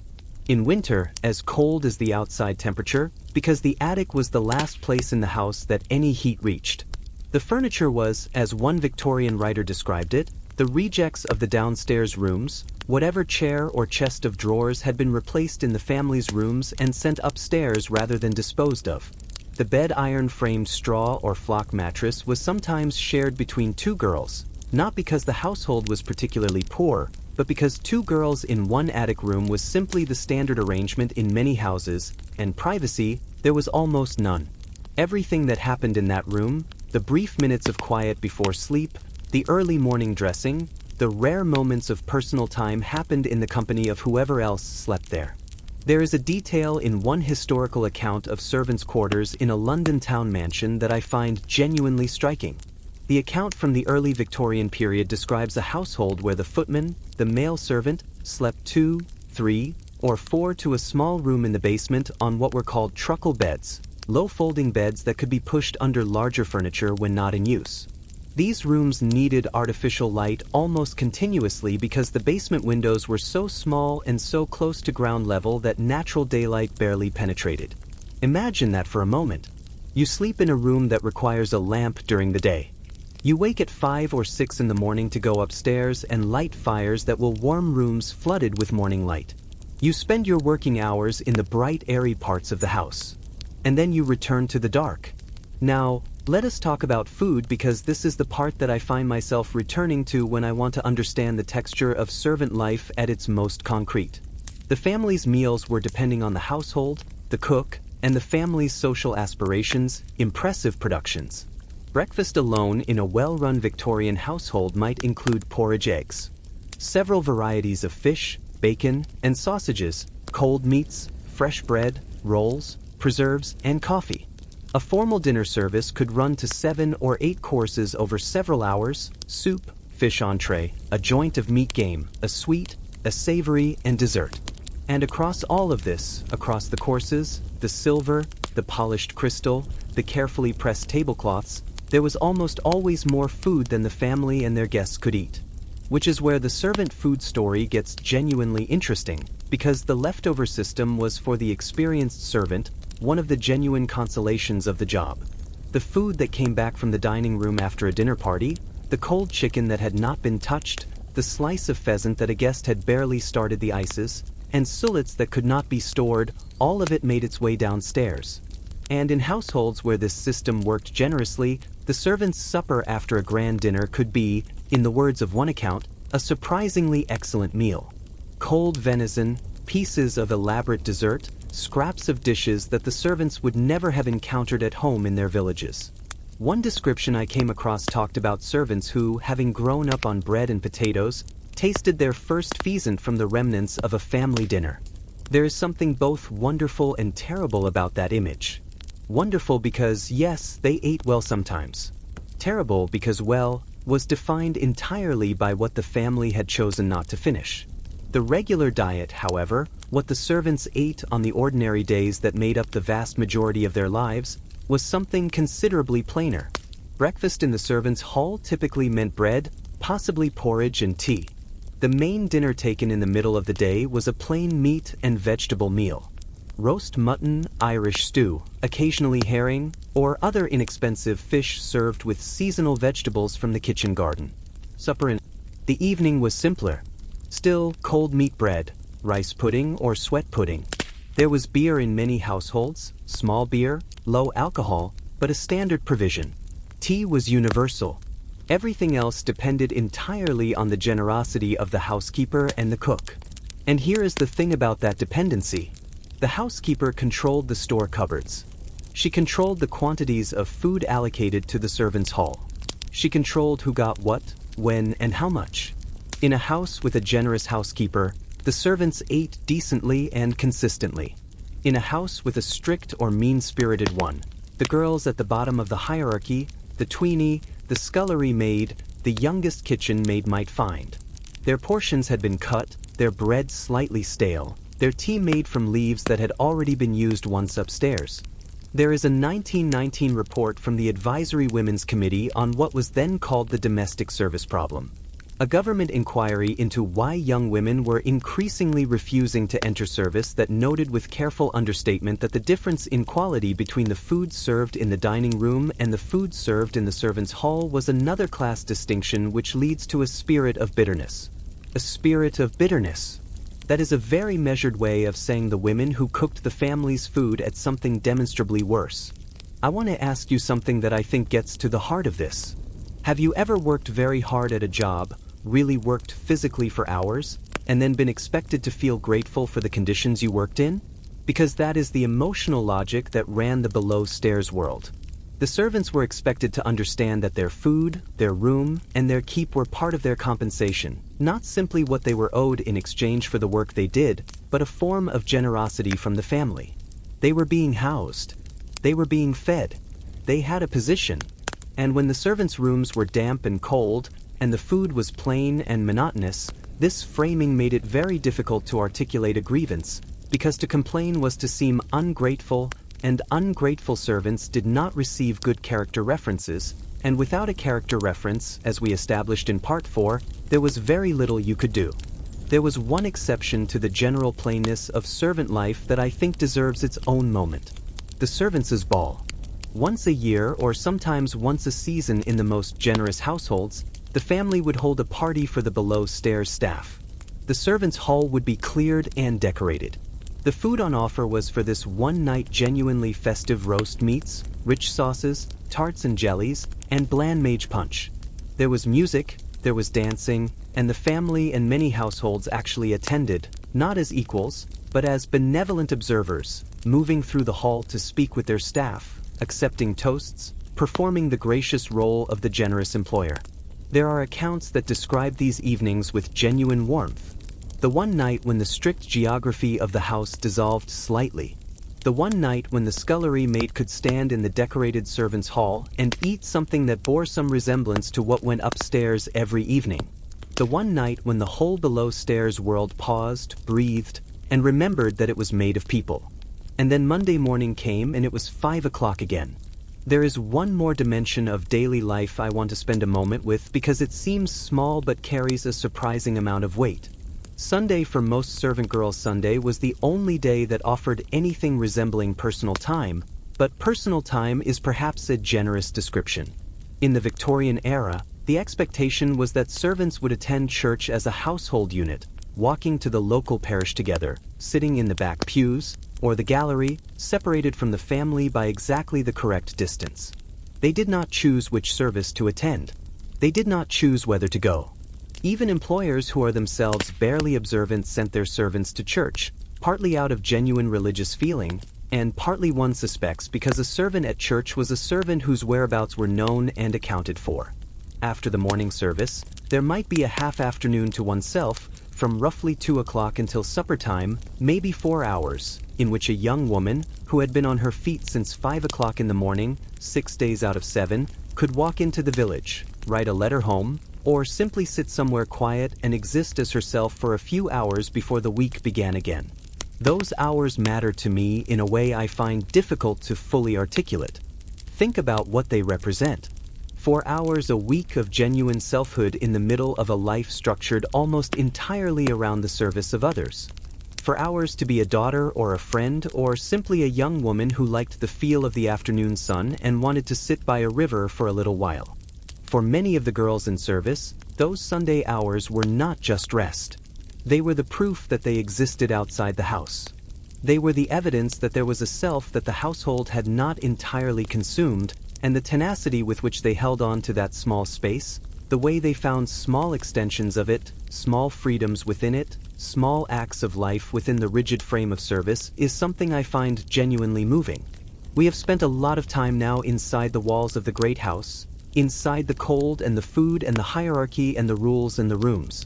And I want to begin moving towards something different, because for all of this, the exhaustion, the constraints, the invisibility, the servant girls were not simply passive. They were not simply enduring. They pushed back, some loudly, some quietly. some in ways that left a record and some in ways that only survive as a whisper between the lines of other documents. Coming up next, we're going to look at the small acts of resistance and the larger ones that ran like a quiet current through the below-stairs world. Because the most powerful thing a person can do when the world is designed to make them invisible is to insist on being seen. And that story is extraordinary.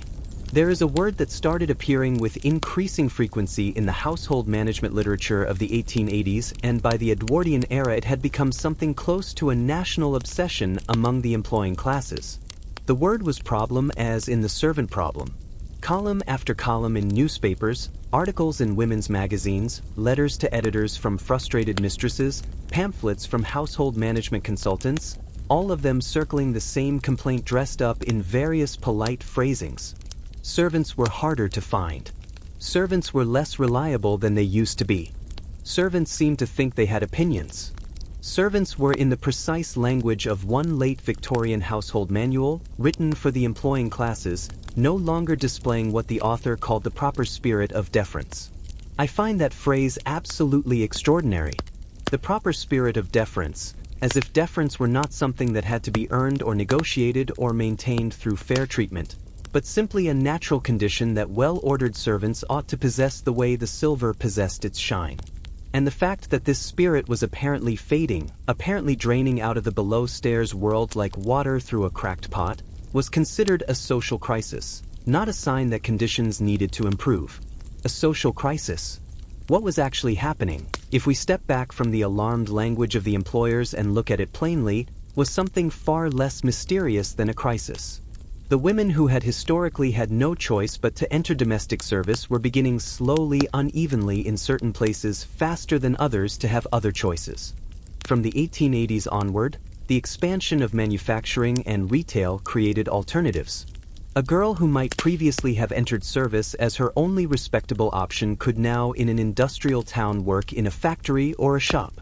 The pay was not necessarily better. The hours were often just as long, but two things were fundamentally different. When the factory whistle blew at the end of the shift, you went home. You were not on call through the evening, through the night, available for the bell to ring at any hour. You were not living inside your employer's house, subject to their rules about your visitors, your letters, your half-days, your appearance, your private life. You had, in the bluntest terms, somewhere to go, and Sundays were your own. That freedom, the simple, unspectacular freedom of leaving work at the end of the day and going somewhere that was not your employer's property, turned out to be worth a great deal. By 1857, 2/3 of working women in England were employed as domestic servants. By 1901, that had declined to 50%. By 1945, just 18%. The numbers tell the story without any further embellishment. Women left when they could. But I want to focus on something that tends to get lost in the larger historical narrative of service's decline. Because the story of resistance was not only the story of women leaving for factories. It was also the story of what happened inside the houses day after day across the decades before the large-scale departure. And that story is, in a quieter way, just as remarkable.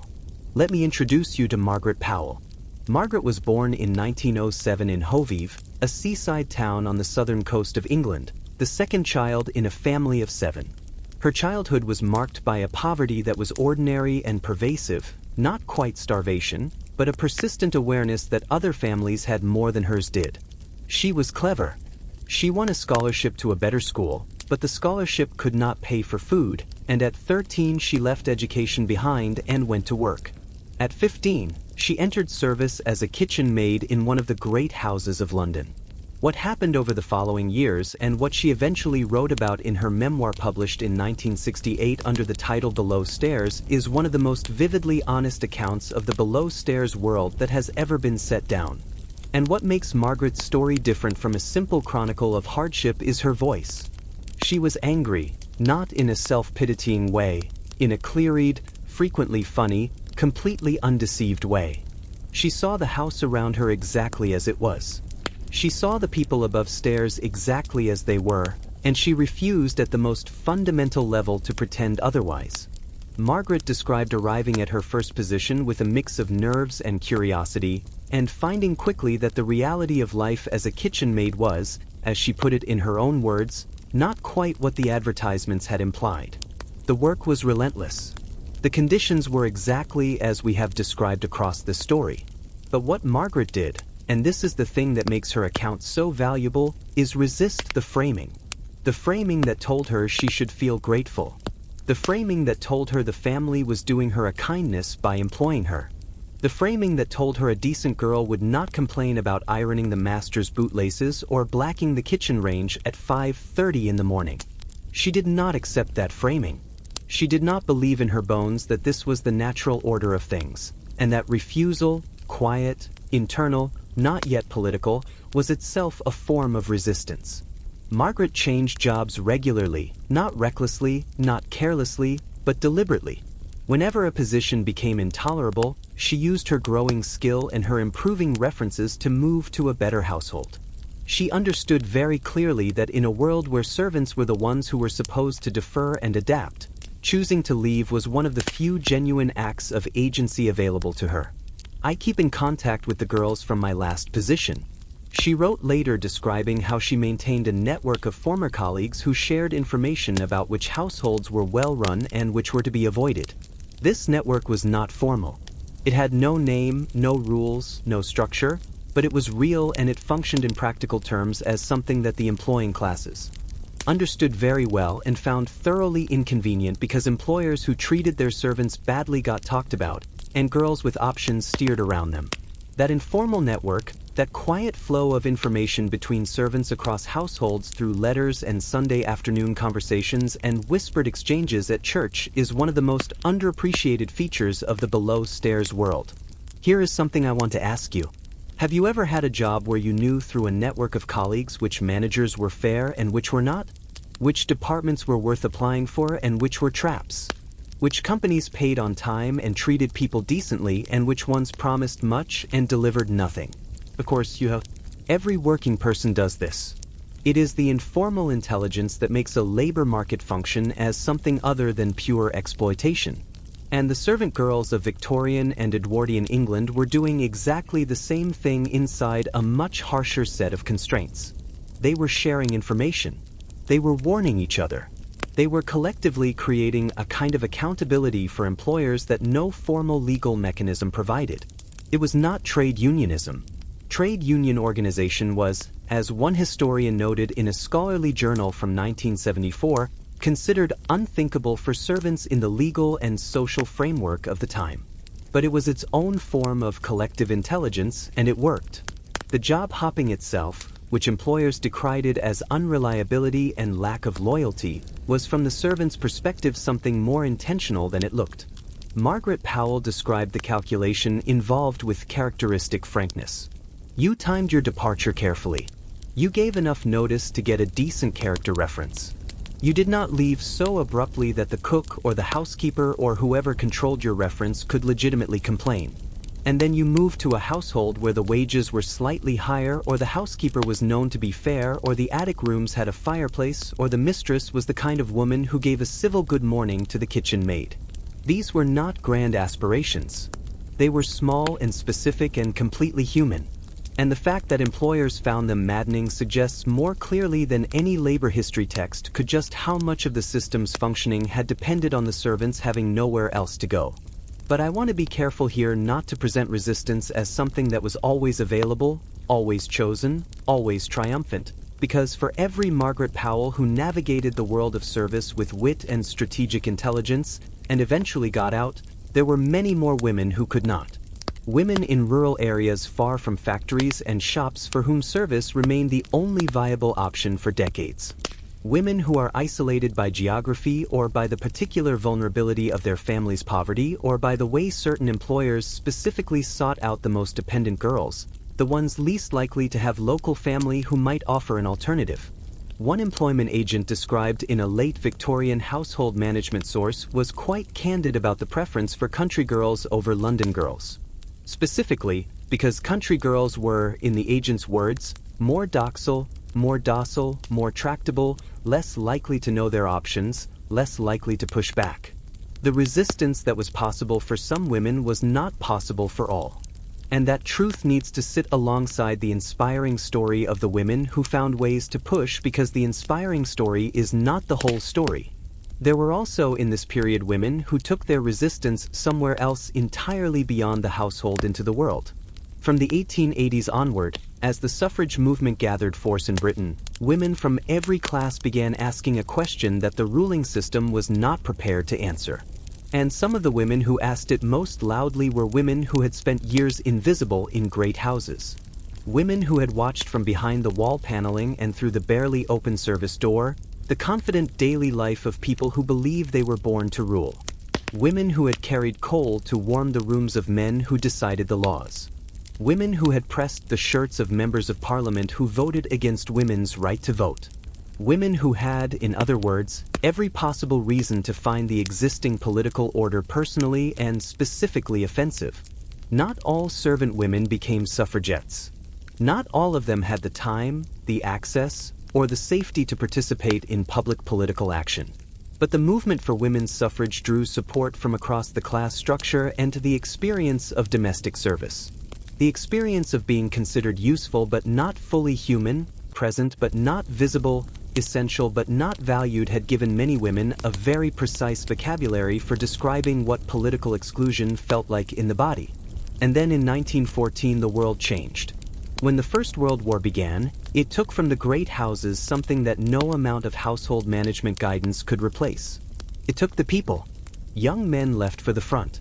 Young women who had been told for generations that service was the respectable, stable, correct occupation for their class, discovered that the munitions factories needed workers, that the hospitals needed nurses' aides, that the land needed women to tend it while the men were gone, and the wages in those positions were in some cases more than twice what a housemaid could earn in a year.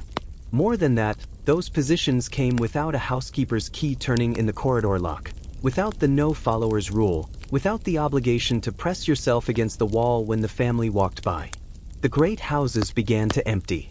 Not all at once, not without resistance from the employing classes who wrote letters and articles and parliamentary papers about the servant problem with increasing desperation. But the emptying had begun, and most of the women who left did not come.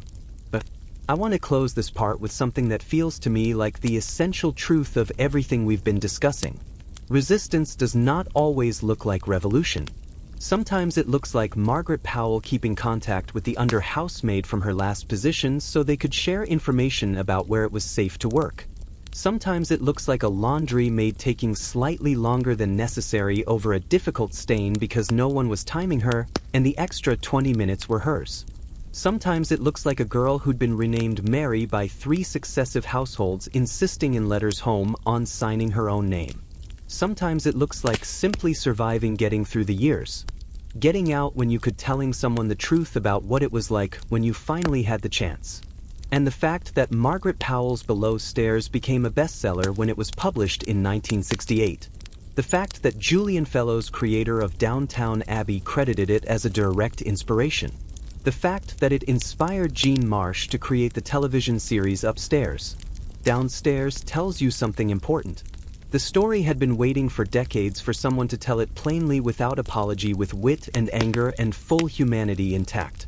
And when it finally arrived, people recognized it immediately because it had been true all along.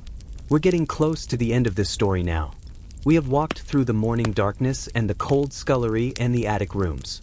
We have sat with the names that were taken and the rules that controlled private life and the skills that went unrecorded. We have watched the resistance build slowly and unevenly across decades. And soon we're going to look at what happened when the world the great houses represented finally came apart. But before we get there is one corner of this story we have not yet entered. The last great houses, the ones that are still standing, the ones you can visit on a summer afternoon, walking through statums that have been preserved almost exactly as they were. And the question of what we owe to the people who made them live and what it means to remember or to forget. That is where we are heading next. Something happened to England between 1914 and 1950 that has no precise parallel in any other country's history. The Great House, that institution which had structured rural life, employed tens of thousands of people, and defined the English landscape for 300 years, began to die. Not slowly, not peacefully, but in a cascade of departures and demolitions and dispersal sales that historians would later call simply the country house crisis and that others would call something closer to a reckoning. I want to walk you through how it happened because understanding the death of the great house is not separate from understanding the lives of the servant girls who kept it running. It is in a real sense the final chapter of their story too. The machinery of destruction had actually been set in motion years before the First World War. Agricultural depression from the 1870s had gradually eroded the rental income that most large states depended on. Then in 1894, the government introduced a new tax on inherited wealth, officially called estate duty, but popularly known as death duties. At first, this stood at 8% on estates worth more than £1 million. By 1919, peace brought its own demands on the Treasury, and death duties climbed to 40% on estates worth more than $2 million. By 1940, the rate had reached 65%. Think about what that meant in practice. An estate that passed from father to son twice in a generation has happened frequently in the years surrounding the First World War when young heirs were killed and their fathers and brothers followed them in rapid succession could have 65% of its total value removed twice. Not 65% of the income. 65% of everything. The land, the house, the contents. The mathematics of that left no room for survival. And then there was the war itself. The First World War killed across all sides somewhere in the range of 20 million people. Among them with particular concentration were the young men of the officer class, the younger sons of the great houses, the heirs, and the spares, the boys who had grown up in those grand rooms and expected to inherit them. Some families lost multiple sons in the space of weeks. Pan's Shanganger House in Hertfordshire, a great estate in the county north of London, passed to a Lady Desborough in 1905. Her eldest son Julian was killed in action in 1915. Her second son, Gerald, was killed 2 months later. A third son survived the war but died in a road accident in 1926. Lady Desborough never recovered. After her death in 1952, the estate was auctioned in lots. The house was demolished in 1954. Panchanga had stood for over a century. It was gone in an afternoon. Between 1919 and 1921, just 2 years after the war ended, roughly a quarter of all the land in England and Wales changed hands. A quarter in 2 years. That figure is almost impossible to absorb. It represented the largest shift of land ownership in England since Henry VIII had dissolved the monasteries in the 1540s, and it was driven by the same inexorable combination of debt and death and tax. Many of the great houses did not transfer to new owners. They simply disappeared. By 1955, historians who had begun tracking the losses estimated that one country house was being demolished every 5 days in England. Every 5 days. Some were reduced quietly. Families moving into auxiliary buildings while the main house was pulled down for materials. Some were converted into schools or hospitals, their grand rooms partitioned and their staircases carpeted over. Some simply stood empty for years and then collapsed. Since 1900, at least 1,200 country houses have been demolished in England. The figure may be as high as 1,700 when all the smaller estates are fully counted. In Scotland, proportionally even more were lost. Now, I want to pause here for a moment because I think we should acknowledge something about this wave of destruction. It is easy and understandable to mourn it. These were genuinely beautiful buildings. Many of them were irreplaceable architectural achievements containing irreplaceable collections of art, furniture, and historical objects. The loss was real, and I do not want to minimize it. But there is another way to read the same event. The great house had been built on a particular understanding of how society was organized, of who had rights and who had responsibilities, and who existed to serve and who was served. That understanding had for 3 centuries produced extraordinary beauty and profound injustice simultaneously. The death duties, the loss of heirs, the departure of the servants for factories and farms, and the war effort. These forces were not designed to destroy the great houses, but they dismantled the conditions that had made those houses possible. The labor that had always been hidden below stairs was simply no longer available, and without the Alizers and the Mords and the Hannah Cuts carrying the coal and heating the water and lighting the fires and sweeping the rooms before anyone else woke up. A house with 40 rooms was not a house anymore. It was a maintenance problem. Let me tell you about one house that did not fall. Not because it was wealthy, not because it had powerful connections or a savvy owner, but because the people who owned it had done something no other family in England had ever done in quite the same way. They had remembered their servants, Erdig, pronounced for those of you wondering something like Erig. Erdig sits on a dramatic escarpment above the winding River Og in North Wales, about 2 miles south of the town of Wrexham. It was built in 1683, 7 years before the reign of William and Mary, for a high sheriff of Denbighshire named Joshua Edisbury, whose ambitions in building it promptly bankrupted him. The house passed through several owners before settling in 1733 into the hands of a family called the Yorks, and there it stayed remarkably for the next 240 years. What makes Erdig singular in the history of the English great house is not its architecture, though that is fine. It is not its garden, though that is extraordinary. It is not its staterooms, though they contain some of the most important 18th century furniture surviving in Britain. What makes Erdig singular is a wall. A wall in the servants' hall and the corridor leading to it lined with portraits, and beneath each portrait a poem. The tradition was started in 1791 by Philip York I, who commissioned a set of 6 painted portraits of the household servants from a local artist. Not the family, the servants. Jana Brell, the housemaid and spider brusher. A real job title referring to the person responsible for clearing cobwebs from the upper corners of rooms was among the first to be portrayed. She was 87 years old at the time of her portrait. 87. She'd been in service at Erdig for most of her life, and she was painted. Her face, her expression, her presence recorded in oils framed and hung with her name and her role written below. The tradition continued for nearly 200 years. Portraits were commissioned. Then, as photography became available, photographs replaced paintings. But the poems continued. Coachmen, blacksmiths, carpenters, kitchen maids, housemaids, gardeners, each with a portrait, each with a verse. The verses were written by the York family themselves, and they vary in quality. Some are genuinely touching, some are formal, some are awkward in the way that well-meaning amateur poetry sometimes is. But the impulse behind them was something that no other family in England seems to have sustained in the same systematic generation-spanning way. The impulse to say these people were here. Their names were not interchangeable. Their faces were not invisible. They mattered, and we're going to put them on the wall. The National Trust, which took ownership of Erdig in 1973 after the last York heir handed over a house that had been sinking into coal mining subsidence and was by then largely without mains. Electricity made an extraordinary decision. They would begin the tour of the house not in the staterooms but below stairs. Every visitor to Erdig today enters through the servants' areas, the kitchen, the laundry, the sawmill, the smithy. They see the preserved workrooms before they see the drawing room. They read the servant portraits on the wall before they see the family's portraits upstairs.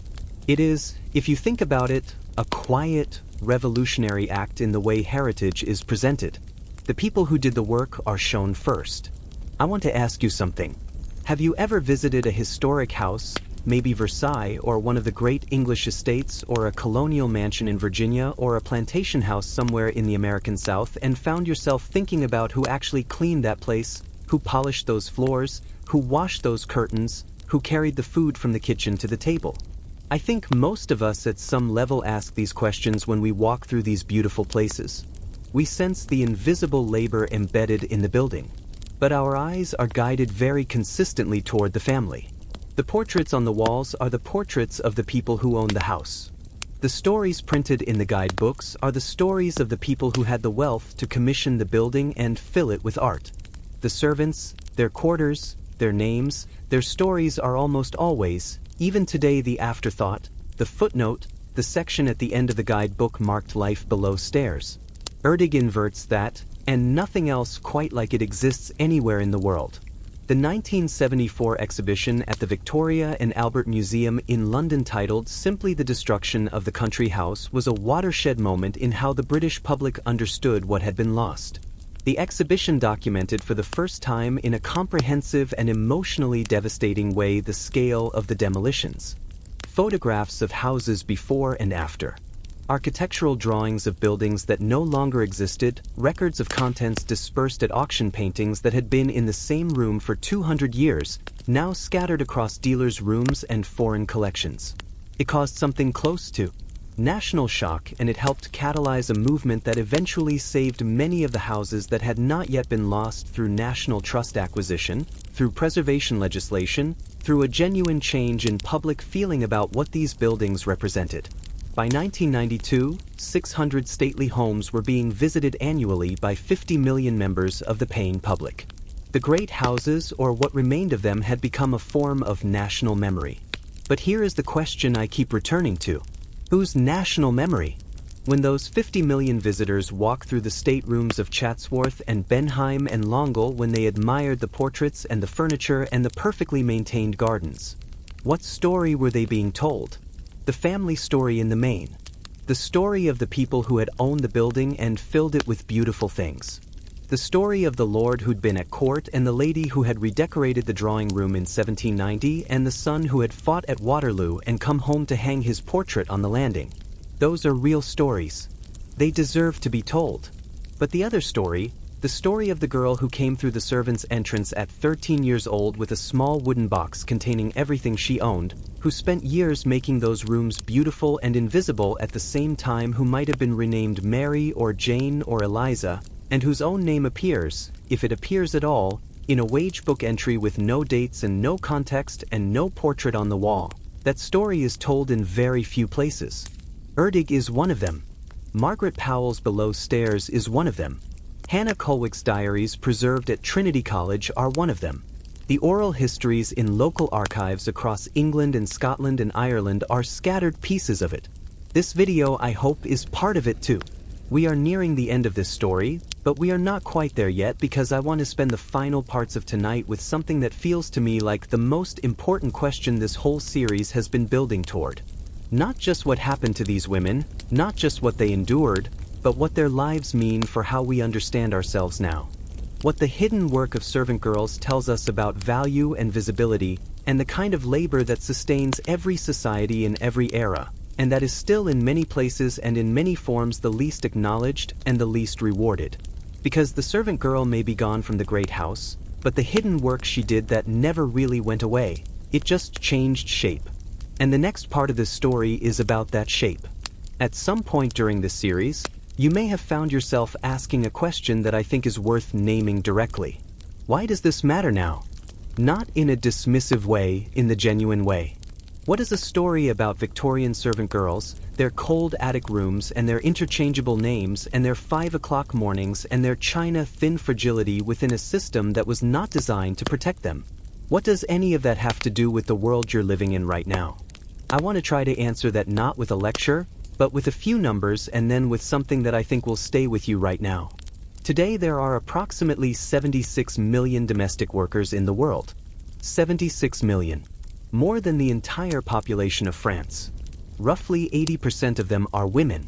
Of those, an estimated 67 million are adults working directly in private households, cleaning, cooking, caring for children, caring for elderly people, maintaining the homes of people who are themselves out working in the formal economy. Around 42% of those workers globally lack access to minimum wage protections. Not because they are paid below minimum wage while technically covered by it, but because in the country where they work, domestic workers are explicitly excluded from minimum wage legislation entirely. In some countries, a private household is still not legally recognized as a workplace, which means the people who work in it are not legally recognized as workers. In 2011, that is just 15 years ago, the International Labor Organization adopted what it called Convention Number 189, the first international treaty ever to establish basic labor standards specifically for domestic workers. The right to a weekly rest day, the right to minimum wage, the right to clear employment terms, the right to live somewhere other than the employer's home if they chose. These were considered in 2011 sufficiently radical that the convention was met with abstentions and opposition from several wealthy nations. Basic rights, weekly rest, minimum wage, radical in 2011. Do you see what I am pointing at? The distance between the world of the Victorian servant girl and the world of today is not as large as we tend to assume. The work has not changed. The conditions of the work have not changed in the ways that would matter most. What has changed is the geography. In Victorian England, the servant girl came from the rural counties from Somerset or Yorkshire or the western reaches of Ireland to the great houses and the town mansions of the wealthy. Today, she is more likely to come from the Philippines or Indonesia or Sri Lanka or Ethiopia or Guatemala. She comes to Singapore or Dubai or London or Los Angeles or Hong Kong. She is still in most cases a young woman from a less wealthy place, working in the home of a wealthier family, sending a significant portion of her earnings home to support her own children, her own parents, her own community. She still in many cases lives inside the employer's home. She still in many cases has restricted freedom of movement. She still in many cases has her passport held by her employer. She's still in the language of the International Labor Organization. Invisible. That word again, invisible. The word we have been following through this story for 10 parts. I want to be careful here because I think it is important not to collapse the past and present into a single undifferentiated story. There are genuine differences. The Victorian servant girl operated within a legal framework that gave her almost no recourse, but she was at least operating within the same country as her employer, speaking the same language, having access in principle to the same courts. Many modern domestic workers are migrants with uncertain legal status in a country whose language they may not fully speak, whose laws they may not understand, and whose courts they may have no practical ability to access. In some respects, the vulnerability is deeper. And in other respects, there are tools available now that did not exist then. Trade union organizing for domestic workers, international advocacy organizations, the kind of public awareness that was simply not possible before global media. The progress is real. It is just much slower than it should be given how much of the argument for change has been available for over a century. There is something I have been thinking about throughout this series that I want to try to articulate. It is about a gap. The gap between essential and valued. Throughout this story, we have returned again and again to the paradox at the heart of the great house. The work that kept it running was by any rational assessment essential. Without the fires lit at 5 in the morning, the house was cold. Without the water heated and carried, the family could not wash. Without the rooms cleaned and the silver polished and the food prepared, the whole elegant production fell apart. The great house was beautiful because of the servant girls. This was not subtle. It was not disputed. It was openly acknowledged by the people who wrote the household management books, who listed the duties, who calculated the wages. And yet those same people almost universally paid those workers as little as possible, housed them in the worst rooms, gave them the least food, controlled their private lives with breathtaking thoroughness, and designed the physical architecture of the building to make sure they remained invisible to the people whose lives they were sustaining, essential, not valued. Those two things existed simultaneously without contradiction, without apparent cognitive dissonance. When the global pandemic arrived in 2020, it exposed this same gap in a way that was briefly impossible to ignore. For a few months in cities around the world, people leaned out of their windows and banged pots and pans to honor the healthcare workers who were keeping the hospitals running. There was genuine outpouring of recognition, and then almost immediately the conversation turned to which of those workers would receive the pay rise that such recognition might imply. In most places the answer was very few. In some places the answer was none. The cleaners who were sanitizing the hospital wards, the care workers who are keeping elderly people alive in care homes. The domestic workers who are managing the households of families working from home, now cooking 3 meals a day and cleaning continuously while the professional household members joined video calls. They were described as heroes. They did not receive hero pay or hero conditions or hero recognition in any form that lasted beyond the initial emergency. Because it turned out, as it had turned out in the Victorian Great House, as it has turned out in every iteration of this story, that being essential was not the same as being valued, and it has never been. Now, I want to hold something alongside all of that because I do not want this part of the story to be purely bleak. There is something that runs through all of this that I find in a strange and unexpected way genuinely moving. And it is this: the work itself, not the conditions, not the wages, not the visibility or lack thereof, the work itself.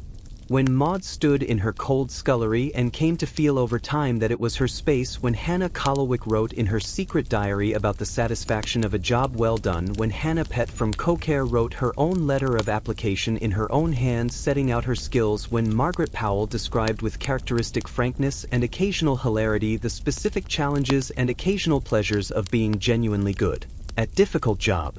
What runs through all of it is something I think we often underestimate: the pride of competence, the dignity of work well done, the quiet satisfaction of knowing that a room is clean because your hands cleaned it, that a meal was good because your knowledge made it good, that a house is beautiful partly because you cared for it. These things matter. They matter now just as they mattered then.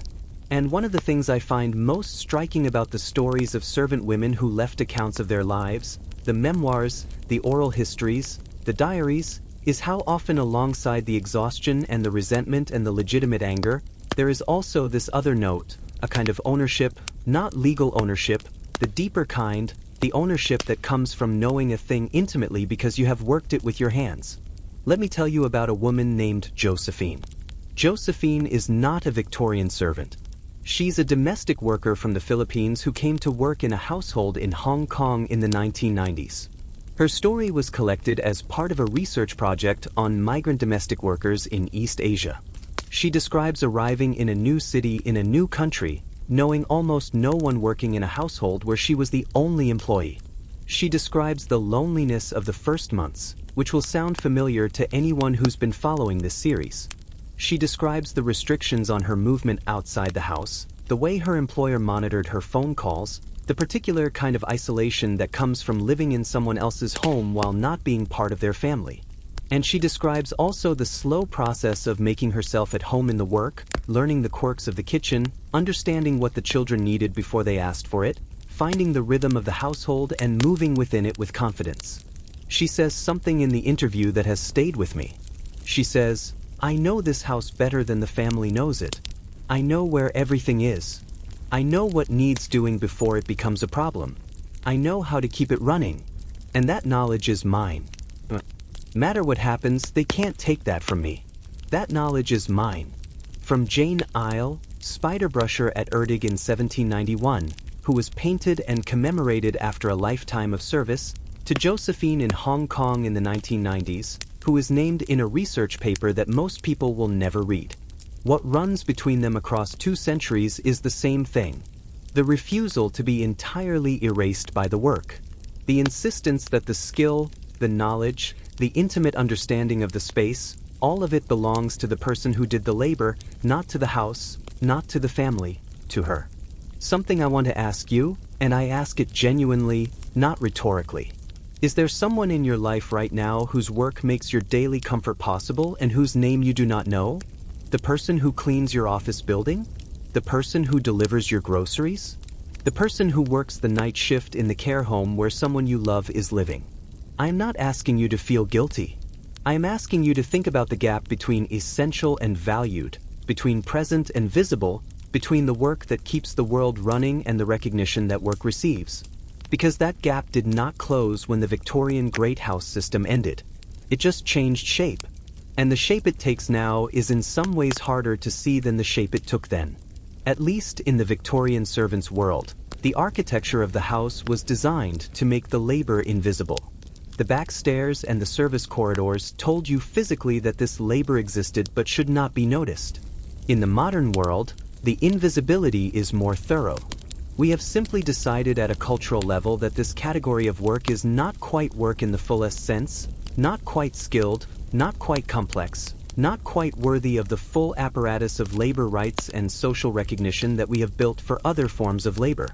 And every time we pay a domestic worker below minimum wage or refuse to give a care worker a sick day or dismiss the expertise of someone who has spent years becoming excellent at maintaining the space where our lives happen, we are making the same choice that the Victorian Great House made. Just without the architecture to make the logic visible, we are one part away from the end of this story. And the end, I think, is the most important part because we have spent 11 parts looking at what was hidden and what was visible, what was remembered and what was forgotten, what was valued and what was not. And I want to close with something that feels to me like the real lesson, not a lesson about history, a lesson about now, about what it means to see people who do the work that makes beauty possible, about what we owe to the hidden labor in every age, and about what it might feel like on any given morning to simply notice who is already awake.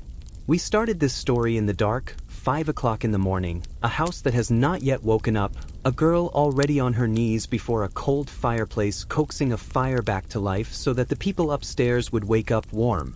I want to go back to that moment now. Not because we've not already spent a great deal of time there, but because I think we are ready to see it differently.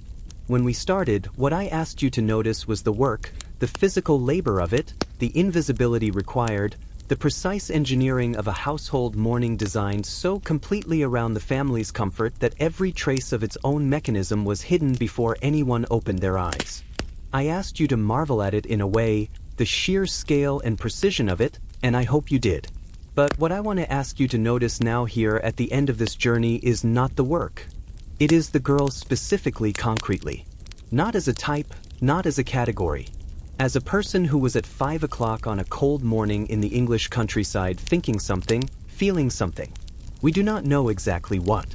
Maybe she was thinking about her mother's face. Maybe she was thinking about the particular chill in the floorboards under her feet and wishing someone had put down a proper rug. Maybe she was thinking about a boy she'd seen at church on Sunday and was doing her very best not to think about because thinking about him was a luxury she could not afford. Maybe she was not thinking about anything except getting the fire lit before the cook came downstairs. We do not know. We will never know because the system she worked inside was designed at every level to prevent that interiority from being recorded. Her function was recorded. Her wages were recorded. Her name sometimes was recorded, though not always her own name. But what she was thinking, what she wanted, what she feared or hoped for, or quietly loved about her own life, that was not considered relevant information, and so it was not kept. We've met a remarkable number of people in this series. I want to spend a few minutes with them one last time because I think they deserve to be named. Rose Burden, who started as a scullery maid in 1867 and was promoted to kitchen maid by 1871 after 4 years of work in the coldest, dampest room in a great London house. We know only the dates. We know the promotion happened. What we do not know is how she felt on the day she was told, whether she cried, whether she went somewhere quiet and let herself feel it, whether there was someone to share it with, whether it felt like the victory it was, or whether by that point 4 years of a scullery had trained her to expect very little, and therefore receive everything with a kind of careful, guarded gratitude that was not quite joy. We do not know. But she was real and she mattered. Maud in Shropshire, who cried every night for her first week and eventually found in her cold, forgotten scullery a sanctuary no one else wanted. Who kept a pot of rosemary on the windowsill because she liked the smell. Who discovered 2 years in that the most forgotten room in the house was also the one room that was fully hers. I think about Maud sometimes in the context of something much larger. The human capacity to find dignity in the corners the world has discarded to insist on beauty in a place that was designed for nothing but function. The pot of rosemary. It was not nothing. It was an act of self-possession so small that no one would have noticed it and so complete that it changed the nature of the room. Hannah Pett, who wrote her own letter of application to Calkie Abbey in 1865 in her own handwriting, setting out her skills and her experience and her worth. In a world that was not designed to care about any of those things, she made the argument anyway. She wrote it down. She put her name to it. She sent it. And it worked. And her letter still exists in the Cockabee archive. 200 years after she wrote it, you can look at her handwriting. You can read what she believed she knew and what she believed she was worth. Hannah Pett is not invisible, not to anyone who knows where to look. Hannah Culwick, who kept her diaries by candlelight late at night after 17-hour days of labor, and who wrote about her life with a clarity and wit and anger that the world was not ready to receive while she was alive. Her diaries are now at Trinity College in Cambridge. Scholars have studied them. Articles have been written about them. Her voice, which she maintained in secret across decades of a life designed to silence it, has outlasted the houses she cleaned and the family she served. Eliza Bollins, who died in April of 1865 in circumstances that should never have happened, whose story was briefly in the newspaper and then forgotten, whose baby's fate we do not know. I include Eliza here not to end with grief, but because one of the things we owe the people in this story is not to look away from the parts that are hard, not to smooth them over with the comforting narrative that things were difficult but ultimately fine. Eliza's story tells us what the system cost when it went wrong, and it went wrong often. Her name in a newspaper, a jury's verdict, no portraits, no poem on the wall, just the record of a harm that should not have occurred. We should know her name, Jane Brell Spiderbrusher, aged 87, who appears in the first portrait commissioned by the York family at Erdig in 1791, 87 years old. A lifetime of service, a face in oils, a poem below her name. I do not know if Jana Brell would have considered herself lucky in the way we might use that word today. I suspect her experience of her own life was more complicated than luck. But she was seen in a tradition that almost no other family in England maintained. She was seen and she was named and her face was painted, and it hangs on a wall in Wales 230 years later. And when you visit Erdig, you see her before you see anyone else. She's the first person you encounter in that house, as it should be.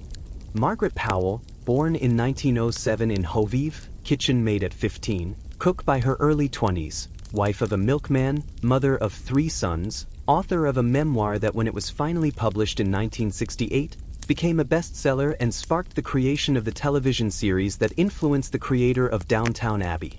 Margaret did not merely survive the world she'd been born into. She named it. She described it with unsparing accuracy and her own particular humor and a complete absence of false sentiment.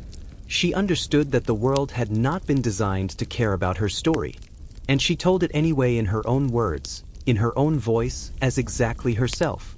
I want to say something now that might seem obvious, but that I think is worth saying plainly. The reason we tell stories like this one, stories about people who are meant to be invisible, who lived and worked inside institutions designed to erase them, is not primarily historical. It is not, because the Victorian era is interesting in itself, though it is. It is not because servants' halls and sculleries and still rooms make good period drama, though they do.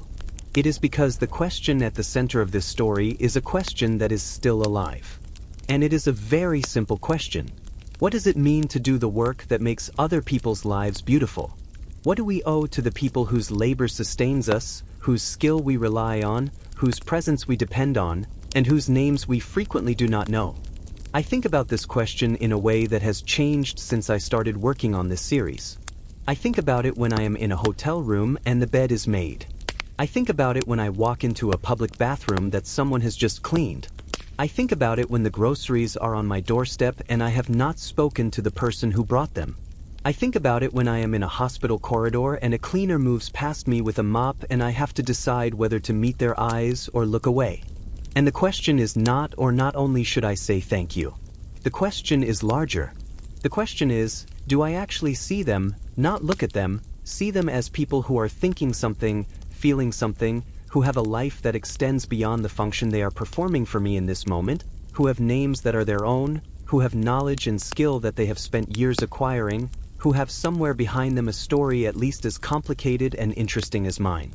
The hidden work of servant girls in great houses was hidden not because it was unimportant.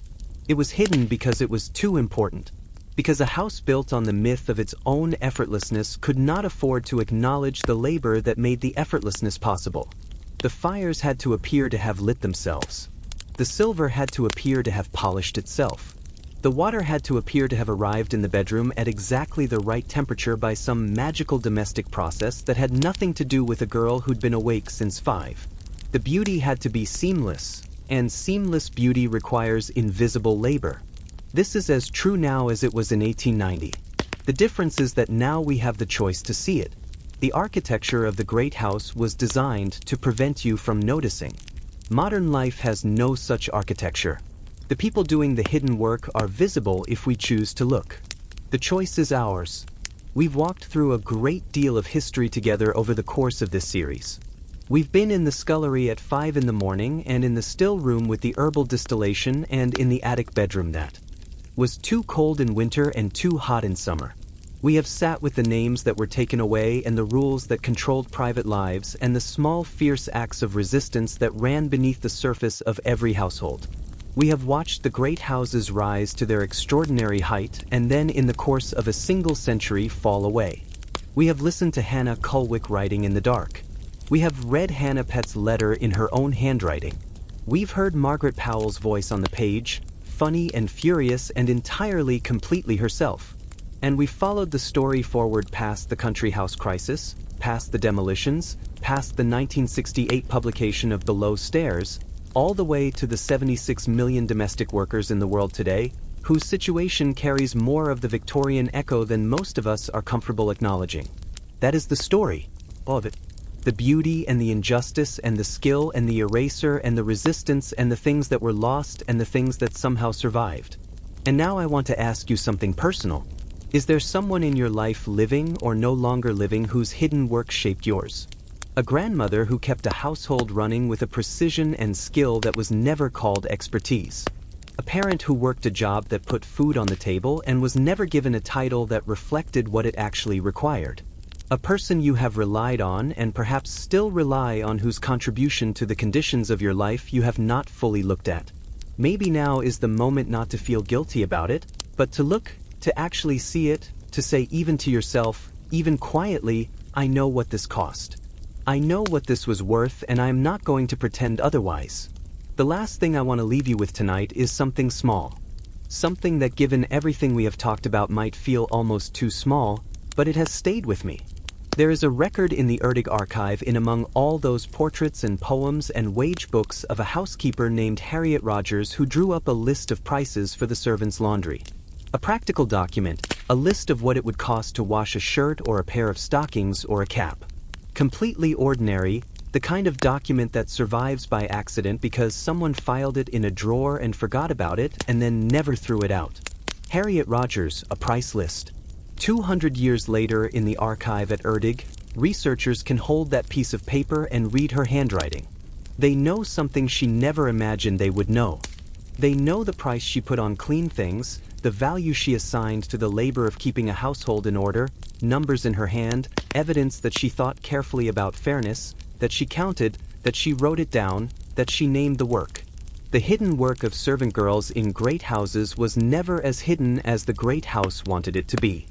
It left traces in wage books and census returns, in worn stone floors and faded carpets, in archives and letters and the occasional portrait hung on a wall in Wales. In the memoirs of women who refused decades later to pretend that their lives had been anything other than what they were. In the diaries written by candlelight, in the small pots of rosemary on cold windowsills, the traces are there for anyone who wants to look. Thank you. I mean that with genuine feeling. You stayed with this story. Across 12 parts, across hours, you stayed. That is not a small thing. The women we've been talking about tonight spent their lives doing work that was received in silence. Work that was acknowledged by its absence when it failed but never properly named when it succeeded. That is not the kind of response that good work deserves. So the fact that you are here, that you listened, that you allowed yourself to be moved or surprised or disturbed or changed even a little by what these women's lives contained, that is a form of seeing. And seeing is where everything else begins. If this story meant something to you, I would be genuinely glad to hear about it in the comments. Not just a like, though I am grateful for those too. And they help more than you might think, but a word, something you noticed or remembered or thought about. A name you want to add to the ones we've said tonight. And if you have not already, I would love for you to subscribe because the next story is already waiting. It is another story about people whose work was hidden, whose lives were lived behind the walls of something beautiful, whose names history almost forgot. And I think you're going to want to hear it. Until then, sleep well. And the next time you walk into a clean room or a warm house or a space that someone else has made beautiful for you, take just a moment, look around, and notice what it took.